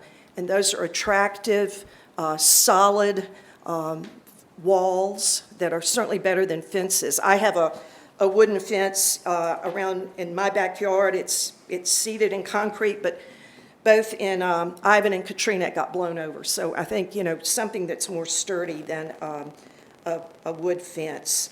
I participated in Map for Mobile for that process, that lengthy process, and it was certainly a good process. I think one of the best we've had in the city as far as citizen input. Many meetings were held in different locations, and different groups were sought out for their input, and I'm certainly a proponent for Map for Mobile. I think that this plan that's presented by the developer and endorsed by the city staff, planning staff, certainly meets the spirit of the Map for Mobile. It is, they point out, a lengthy process to implement, and while we are a couple of years or 3 years away from fully adopting it, I think that the spirit is in this. I think the intent is certainly what we have looked for from the city to reach out and bring the kind of development that is good for the community. Publix has deep pockets. The developer has deep pockets. We know what they're presenting and that they can afford to do a quality development, and I'm in support. Thank you.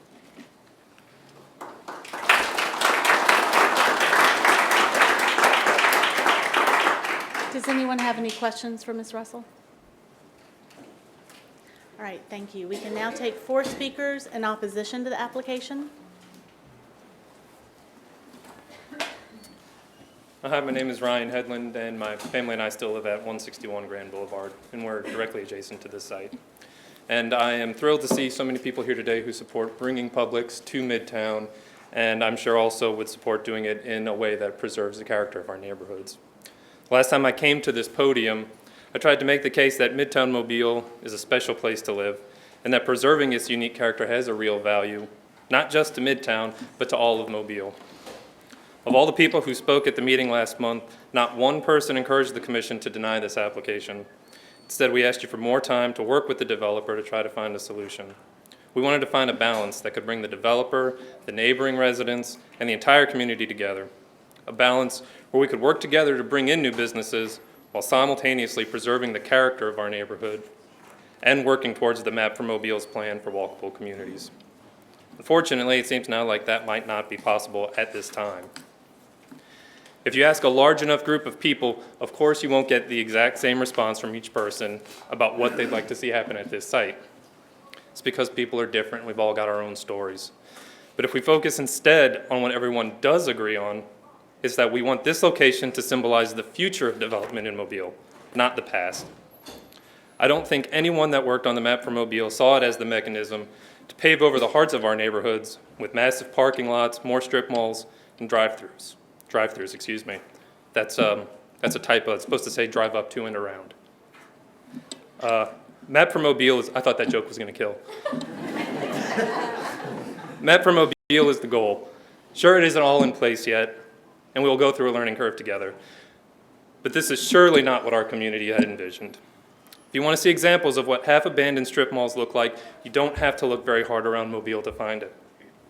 If you always do what you've always done, you'll always get what you've always got.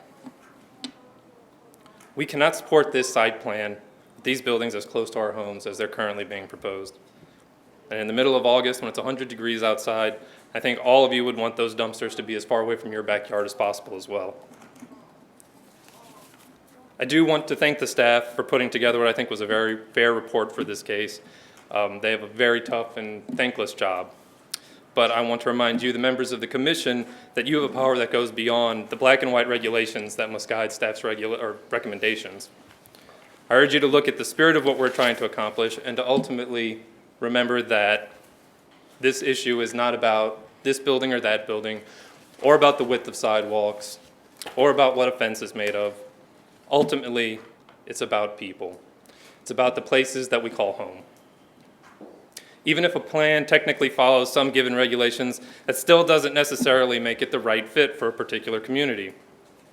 You've all been given the authority to exercise that discretion which is necessary in this uncertain time to protect the neighborhoods of Mobile and our homes from changes like these, and to help usher in that new era of development in this city. It's a very exciting time. Not an easy task. It took a lot of hard work by many people to create the map for Mobile, but your job is much tougher. Sticking to the plan is always much tougher than creating the plan. But it only gets harder to achieve our goals the further we kick the can down the road. I'm here today asking you to stand up for us, all of us here, to shield us from people from out of town who don't share our vision for the future of Mobile. There's a lot of potential for all of Mobile, not just Midtown. But if we make the mistake now of allowing this development to proceed as currently proposed, the map for Mobile will be to start here, and you can start it today. With Grant and everyone who worked on the map for Mobile, and vote against this application for rezoning and the PUD. Thank you very much. Thank you. Questions? Can you hear from another person? Hi. My name is Betsy Swenson. I live at 151 Grand Boulevard, directly behind this proposed PUD.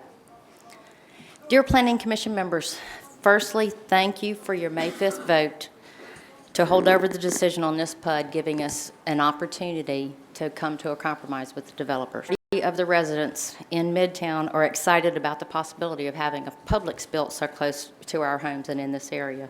It's a terrific opportunity to bring a nice development to Midtown if designed correctly. Unfortunately, we're not quite at that point. Although the developers have made a few minor changes, they have not addressed our major issues. We still want street-side shops. We want to have the parking lots hidden behind the buildings. They have resized and broken up the former Shops A into 3 separate buildings, but the shops drive-through. The drive-through traffic will be loud. We will have to listen to cars running, doors slamming, radios blaring late into the evening. As was mentioned, the associated dumpsters will smell. In Mobile, when it's 80 to 90 degrees outside, that's inevitable. Those dumpsters will also be loudly and noisily emptied at odd times, usually when the businesses are closed. Moving those shops street side will fix those problems. The current site plan does not have a sufficient buffer between this proposed B2 site and our R1 residential properties. The current zoning code has a B1 zone designed to be a buffer with operating hours that match our work hours.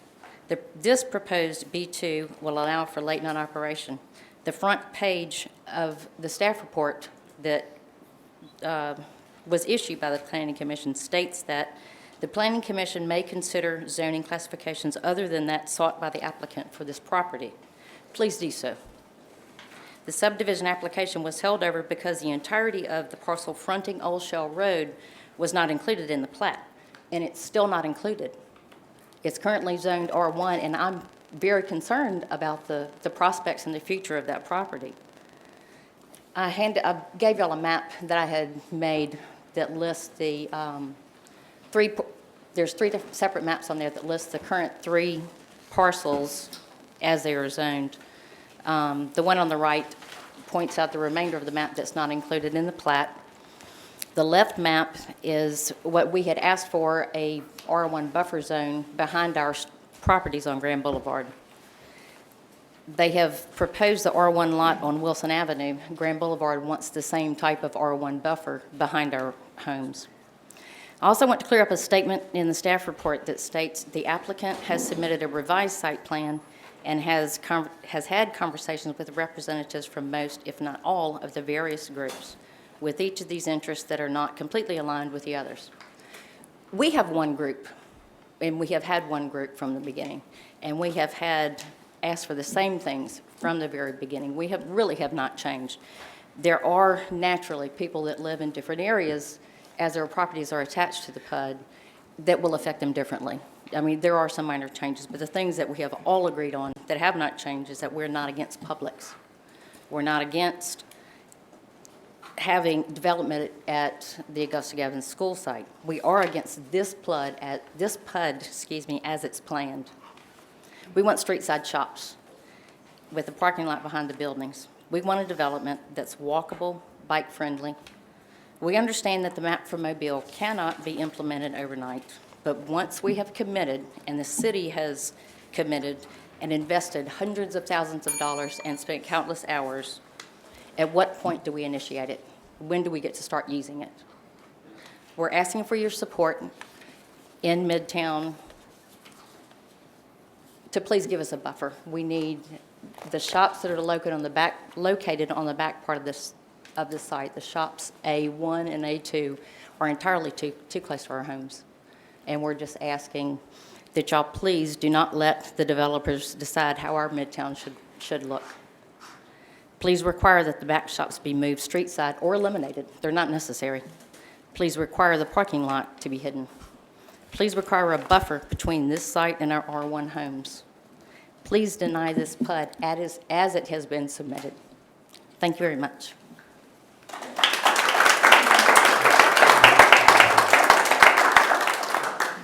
All right, we can have 2 more speakers.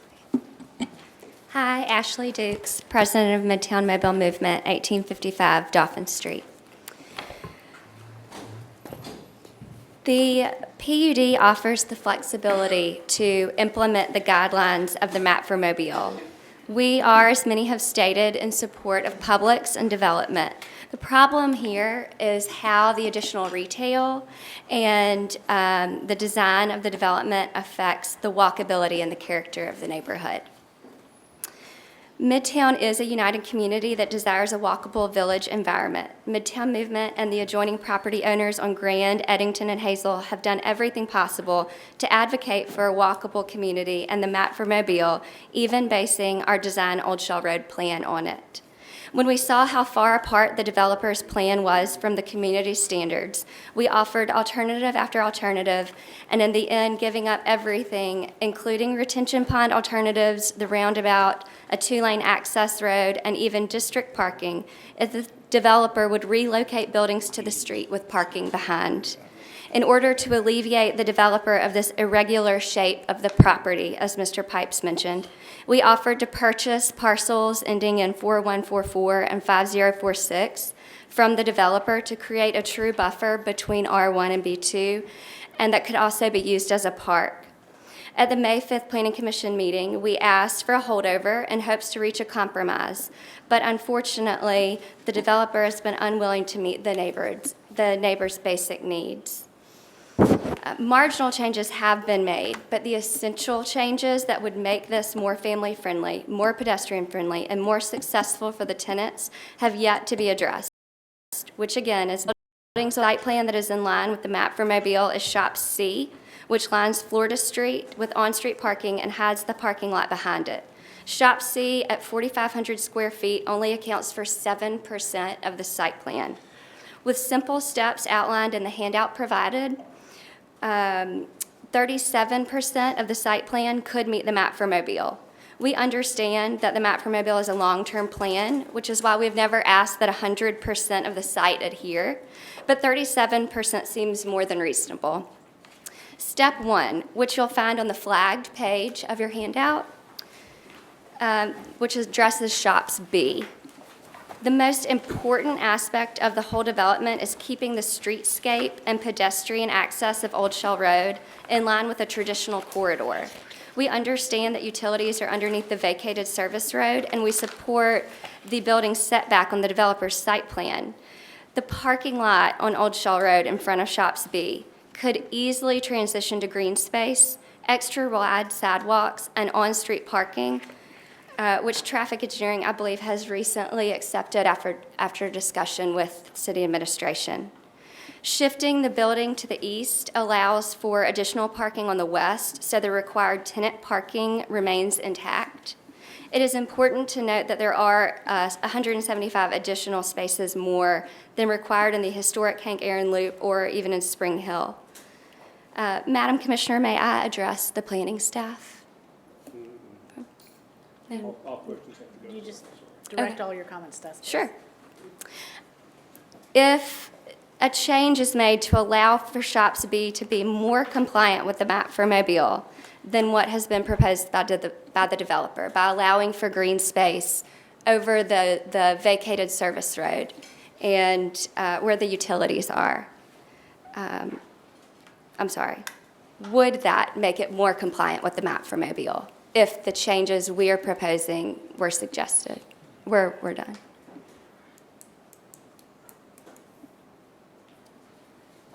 We can take that up in deliberation, Okay, I believe, sure. and discuss that later. We would like to make this change to Shops B a requirement of the PUD approval. On page 10, you'll find step 2, which shifts the majority of the square footage of Shops A to line in front of the access road, turning the typical suburban center entry into a useful, complete street, and increases the buffer to residential property. On page 11 is step 3, which shifts the remaining square footage of Shops A to Florida Street. Making these transitions and shifts would create a pedestrian and family-friendly environment that neighbors want and the map for Mobile requires. I will let a quote from University of South Alabama urban historian Professor Timothy Lombardo explain why all of these steps are necessary and important. The kind of development planned for the Old Shell, Florida area would be detrimental to both the quality of life for Midtown residents as well as the economic development area. Carefully, community-minded development that would include plans to maintain and encourage walkability and bikeability would be a boom for both Midtown and the greater Mobile area. Thank you so much. Whatever happens here today, we'll continue to advocate for our community, and we know that because our organization exists, Midtown's voice has been heard. Thank you. Thank you, Ms.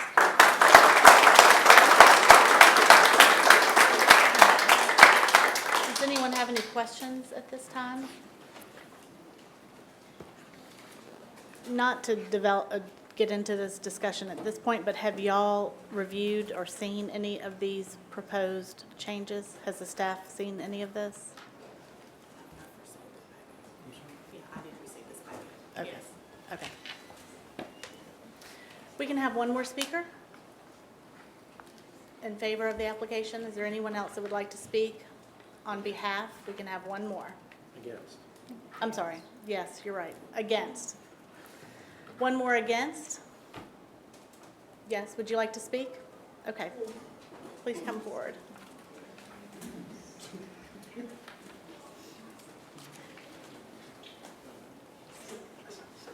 Janet Burns, 210 Eddington.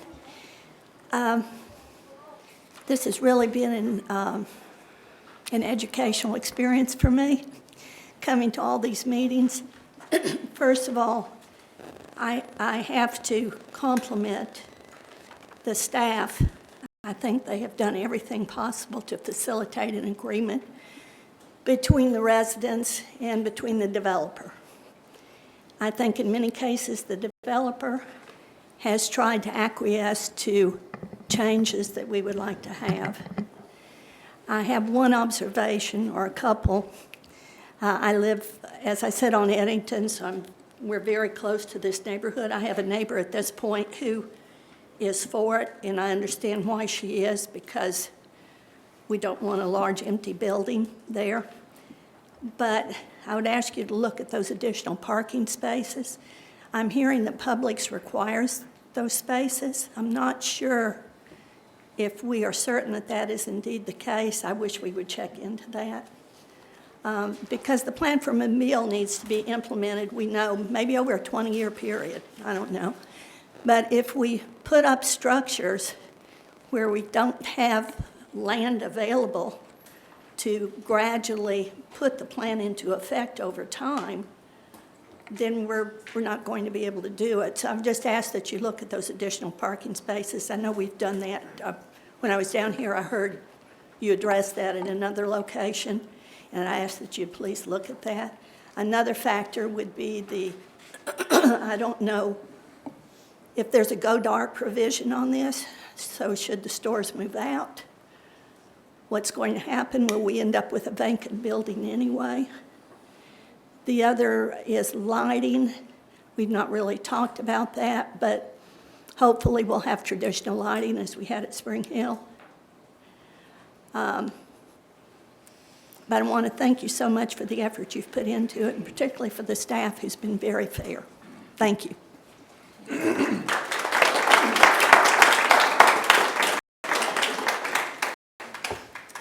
That will conclude the public hearing. We will now be ready to move into deliberation.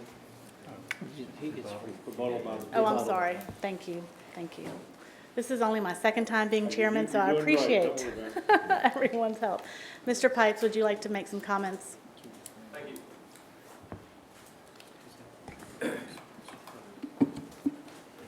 you. The comments, and what you see on the site plan is about an acre of property that is left in its natural, currently existing vegetative state as we propose it. It's about 150 feet from that building A1 to the rear line. I would submit that without it being a wetland area on another site, this has got to be one of the largest setbacks between a commercial property and a residential property. In addition, there's a 20-foot alley behind some of these properties. It's been vacated in some areas but exists in others. But there's a very substantial buffer in this area behind Shops A1. We've left as much as we could of a buffer there. Behind A2, at the eastern end of the building, it's about 30 feet to the line. At the western end of that building, it's almost 60 feet to the property line for the properties to the north of it. And we've created this green belt around by eliminating the driveway behind A2 from the previous plan and just making it all green and vegetative. We've got a 26% green space for this site. We have submitted as part of our site plan, so it's going to be one of these requirements, the quiet close lids for the dumpsters. We have applied for the B2 zone. That's the zoning district that the grocery store, whoever, that the grocery store is going to require. That's the existing zoning along Old Shell Road is B2. Some of the zoning across the street on Florida is B1. It's a little bit of a different area, but B2 is the site, is the subject zoning under the current zoning codes for Mobile for this type of thing. The parking cannot be replaced if you move Shops B and eliminate all of the parking. There are 15 places in the front, 7 in front of the building. We think that if you put on-street parking on Old Shell, you'd get 2, maybe 3 spots, depending on traffic engineering's interpretation. You can't substitute the on-street parking for the parking loss by moving Shops B around.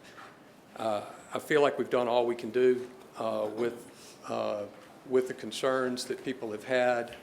There's some physical and there's some practical limitations to what we can do and still deliver a viable grocery store and a commercial center for the Midtown area. What's your response toward their suggestion of the A units or some other shop being right across from Shop C? I'm asking, have you looked at that, and what were the pros or cons, or you just don't want to do it? Thank you for the question. Originally, we had Shop C on the north side of the entrance road into the development and kind of adjacent to the Publix. It was a major concession by Publix for us to move Shop C to the south because people wanted it to shield the parking area, not the Publix. And so it destroyed the line of sight view from the intersection up to the Publix, or severely limits it because you have to look between the Shrimp Basket building and now Shop C to see the Publix. But it was all we could do to do that. As it is, Shop C is going to be limited and relegated now to only being retail use because Publix doesn't want to compete for parking spaces with a restaurant use or a higher parking intensity use. They've allowed us to count the sites to the west of the Publix building as their parking allotment to get to their minimum, which they normally would not have done because it's not in front of the building. But if we lose those spaces, we not only take away the public spaces that they're requiring, they would then count some other spaces as that business's space, and we'd lose even more. We think it was a major concession to moving Shop C south, even though shielding the parking lot from Florida may or may not have been required under Map for Mobile. It was what people wanted us to do, and it was what we did. But we can't lose any more parking and then allocate more parking spaces to another building that close to the Publix. And they do have a requirement, 5 spaces per 1,000 for them. Y'all have a letter. They also require a minimum of 5 spaces per 1,000 for the overall development to make sure their spaces don't get poached by under-parking situations that exist in other areas. And we already have an under-parking situation with the corner property, the restaurant, the yoga business, where they don't have adequate parking, and we think we're already going to have a little spillover parking into our area from those businesses. And so it's not an over-parked property from a design standpoint, but we think moving Shop A in and replacing those parking spaces back there where A is not going to pass real estate committee inspection for the Publix. Thank you. I've got a question on the Shops B, and their suggestion that you move them up and put green space up where the utility easement is. I know you said that you didn't pick up, if we did parallel parking in front of the green space, move the building up to it, that the parking, you couldn't switch out for enough parking in the rear of the building. Do you know what deficit that would be? I don't know. I'm not even exactly sure what, the handout is that you saw, if it's the same thing that I've seen before, but, okay. The moving, there are 15 places that front on Old Shell. There's 7 that are right in front of the building, 2 of which are the ADA compliant handicap spaces. All right. If you move, if you lose all of those and you only pick up 2 or 3 of on-street spaces, you're really not going to pick up more than, I think, 5 behind the building if you angle them in where the rain garden is. We have a physical problem moving the rain garden further to the north, because the further you move it north, the higher the floor is and the less capacity you have to go to Old Shell. And so we can't just move that around anywhere we want to. That's pretty stable there. We think if you, without losing the trees, you could get 5 or 6 angled in spaces at that 60-degree angle going in the same one-way direction counterclockwise around B. That still leaves you with a substantial deficit. We're aiming for 10 spots per 1,000 square feet for the restaurant uses in that Shops B area. That's the parking requirement that we think our target tenants would want to see in that area. And if we lose, if we lose a substantial amount of parking spaces, it's going to mean that we have to transition to a different type of tenant that has less parking demand.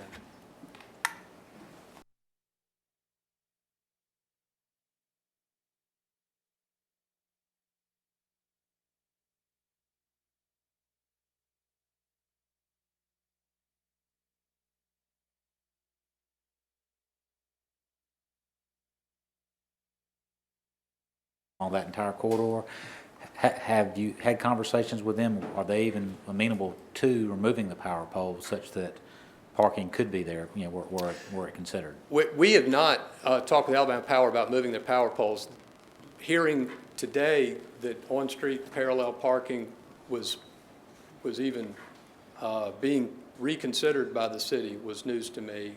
We'd previously been told that parallel parking would be considered on Florida if certain studies indicated that the level of service would not decrease. And as we said last month, if the city tells us to build it, we can build it. I mean, we're not against parallel parking, but today I hear that maybe you could put parallel parking on Old Shell, but you're right, you'd have to get rid of the power poles. The right-of-way width is a little weird there. It's tight, and so those poles are then going to go either further into our property or across the street from our property or somewhere else. And I don't know how far east and west that project would take Alabama Power. It would probably end at the intersection on the west side, but I don't know how far east they would go with the relocation of that utility. It was nothing that we were opposed to ourselves. It was just what we were told from the city that on-street parking on Old Shell Road was not something they wanted to see. And our traffic engineers sort of explained to me why, that you're on the approach angle for Old Shell Road towards the light, and you've got visibility issues of the cars exiting the shopping center. And so you can't just put it right up next to those areas. Another question for you, but on the opposite side in the rear of the property, the site plan depicts what would appear to be a fence, the yellow line that kind of wraps around the perimeter of the property. And on the staff recommendation, it says a provision for an 8-foot masonry wall along Eddington Drive. What is the nature of the fence along the remaining portion? I think, if I'm reading this correctly, it says a 6-foot height opaque screen, existing trees, and screening. Can you elaborate on that a little bit more? What that is? There some permanent fencing there, or? Yeah. Yes, there is the opaque screen. It's essentially like it's a wooden fence, but it's used with a composite material that's going to be more stable, more sturdy, more permanent, color fast, so it can be matched to the right color and stay that way. It was designed for the main purpose of, we're trying to save many of the existing mature trees along this property line. A lot of the neighbors have their own privacy fence, on their property. The school board had a chain link fence. We're proposing sort of a privacy fence type system around the residential portions of our property line, and then we've got the plantings that go behind it. Yeah, so it would appear you're going to try to maintain the existing trees along the perimeter of the property line, of fence, and then landscaping again on the inside of your property to kind of screen the screen, if you will. Exactly, and it is obviously going to grow above the screen. The Nellie Stevens hollies that are proposed and shown on the landscape plan, they're fast growing. They're going to close ranks because of the planting, 6-foot, off-center planting style, and it's going to create this green wall above the fence line, which is again, I think most of the neighbors have built their own privacy fence on their side of their line, or, along the line, and the school board never buffered from their use to anything. They've just had a security chain link fence of a lower height. But we're proposing a type of fence that will allow us to put and save as many of the trees as we can. If you had to put a different type of fencing in there, you start to lose trees the more you have to dig up and excavate. Thank you. I just had one more question regarding those 15 pervious paper parking spaces in front of Shops B. I know you'd mentioned that there are some limitations as it relates to the parking requirements there, but would it even potentially be an option to kind of convert that at least to just some like green sod, just to kind of create just some more green along the corridor itself there? And there are a few areas, that area in particular that you just mentioned, the 15 places between Shops B and Old Shell Road. It's not just spec to be porous pavement, but grass pave or its equivalent, which is a grass-based parking surface. And so to give it a little softer feel, to give it a greener look, but they will be marked spaces. They will be parking type spaces the way we've proposed it on the site plan. Originally, the building was more to a side, and you had a parking lot in front of it, and that raised all the objections of strip mall and parking lot. And so we thought by dropping the building in the middle and spreading the parking around the perimeter of it, you'd be softening it as well, because you'd be pulling in the landscape elements around there. And the grass paved system is what we proposed for that area, because it is up front. We'd also proposed, the landscaping, not just the trees, but the hedging along that Old Shell Road frontage to help, soften the look of that parking lot being right by the sidewalk. When we build the sidewalk between that area and the street, it'll be the first sidewalk over there. It doesn't connect to anything, but it's a start, and that's fine, and that's where we're prepared to go. But it's, the 15 places there are critical to the parking lot there is critical to the viability of that store for the restaurant-type uses we have in mind. It seemed as though with this version, there was a difference in the number of parking spaces. Did the number of parking spaces increase when you reoriented Shops B? I'm not sure. I'm not sure if I know the answer. If the parking spaces in that immediate area increased or not. One of the changes was we went to one-way traffic behind Shops B instead of two-way, and there were some other changes that moved around, and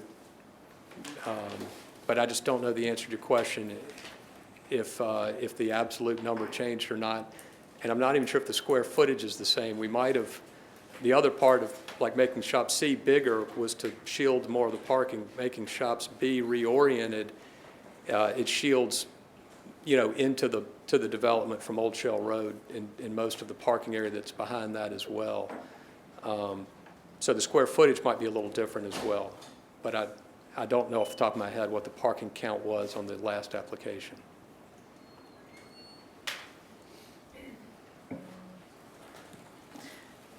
Does anybody have any more questions? Do you have any other comments to make? Thank you very much. All right. So now we can move into deliberation. Okay.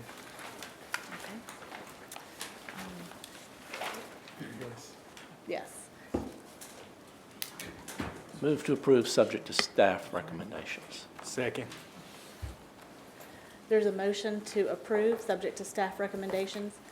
Did the staff have anything that they wanted to discuss or present to the commission?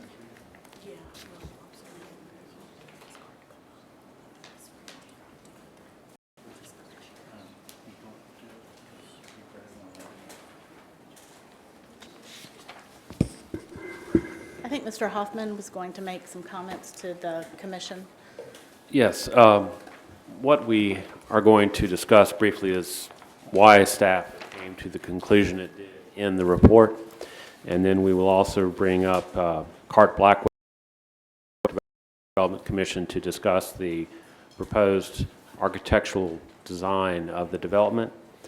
The way the site has been redesigned is that it is providing shared parking among the multiple uses, and it is providing some on-street parking. Originally it was angled, and now it's parallel, which is more conducive to maintaining traffic flow along Florida Street. And it is also safer than having head-in parking from a travel lane of traffic. There is enhanced landscaping to the site. The zoning ordinance has a 12% minimum requirement. This site will provide 26% of green landscape area. They did also, when they moved to Building C, they provided that additional lawn area by the entrance from Florida Street. And then they, as was previously discussed, they are providing parking spaces that use pervious paving systems. And that will include grass surfacing for some of these pervious spaces. Building sizes were changed. The previous Shops A building was broken up into smaller buildings and resituated on the site to create more of an enclosed, walkable feel. And the building Shops B was reoriented and moved to face the street, again, to provide more of the facade alignment so that it is also matching the Shrimp Basket building to the west and the other developments to the east of that site. It helps block parking that's occurring on the main portion of the site, and again, it creates something of the liner building, as I had talked about, so that it creates a facade line along Old Shell Road. The architecture, I'll let Cart Blackwell speak to that if he's here still.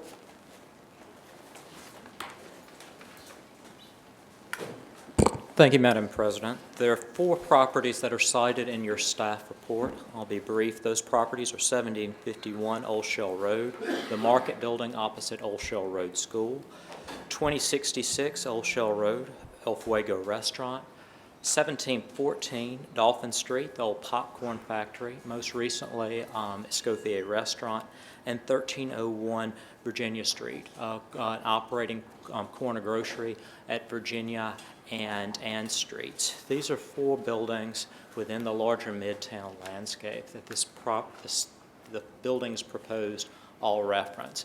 They are not commercial strip developments in any fashion. The designs of these buildings and the proposed buildings reference traditional building features such as bulkheads, pilasters. Those are those flattened column against walls, parapets, so the shaped tops of a building that serve to break up the massing of a building. Massing is essentially the parts that make up a larger structure. They also serve to make the scale conducive with your traditional design elements.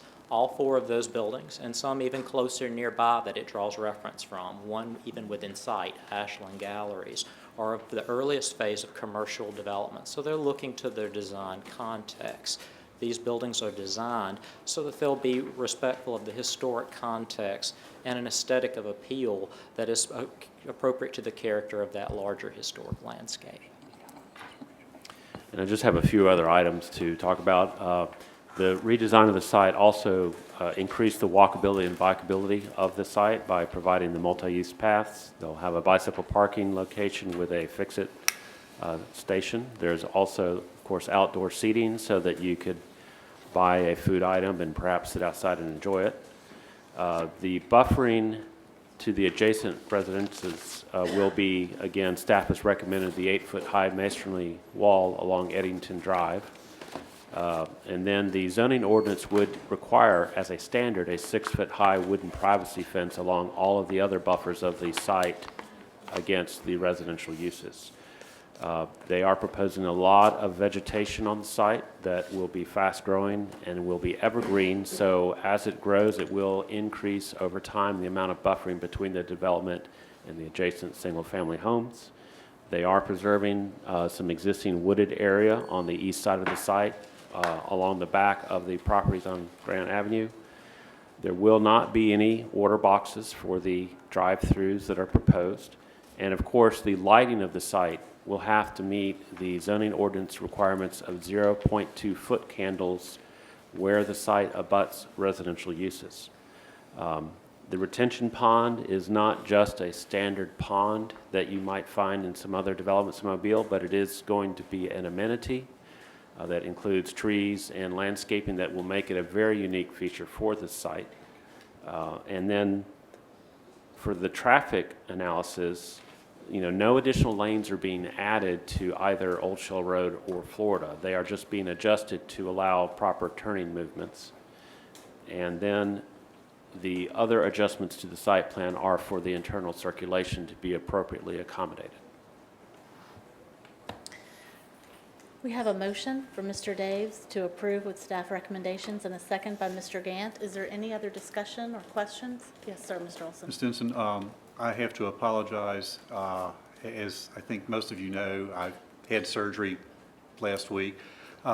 In rush to do recommendations, especially on the rezoning, I omitted one condition, which was compliance with the voluntary use restrictions that the applicant submitted.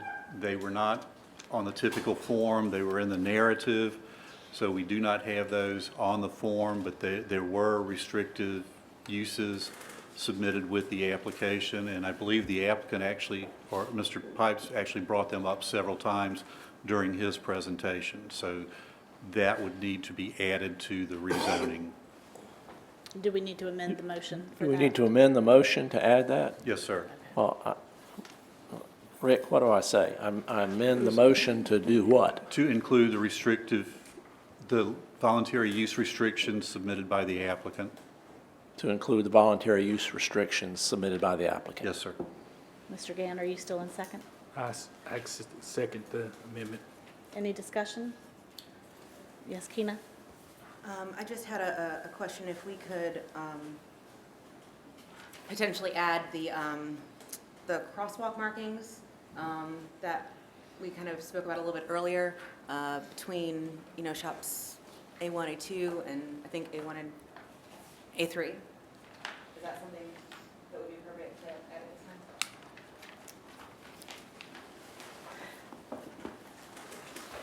So Mr. Daves, do you want to, Can we do that during No. executive session without talking to the oh, applicant?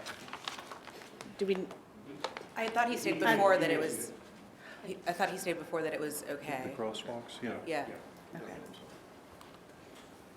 You mentioned they would do it if y'all asked. Are you offering that as another amendment? Yes. so is there a second for Keena's amendment to Mr. Dave's original amendment? Second. So now what we have before us is an amendment to add the crosswalks between the buildings A1 and A2 as an amendment to Mr. Dave's original amendment, approving the application per staff recommendations, including the voluntary use restrictions proposed by the applicant. And that's been seconded. Yeah, logistically, I think we have to approve this amendment, then approve my Okay. amendment. Correct. Then vote on the other. All right, so, Or withdraw your motion and restate it. Let's just- all right, we're going to take up Keena's amendment to add the crosswalks, seconded by Mr. Amberger. All those in favor? Aye. Any opposed? Now the underlying amendment for Mr. Daves, seconded by Mr. Gant. All those in favor? Aye. Any opposed? The motion is approved. Yeah, Therefore, we are done for. No, we gotta vote, we gotta vote. Take the. you got to do the motion as amended. I thought we did that. The motion is approved. So now the Motion to approve. motion to approve is before us and has been seconded. All those in favor? Aye. Opposed? Great. Now I believe that we have the applicant is approved and we are adjourned. Thank you very much.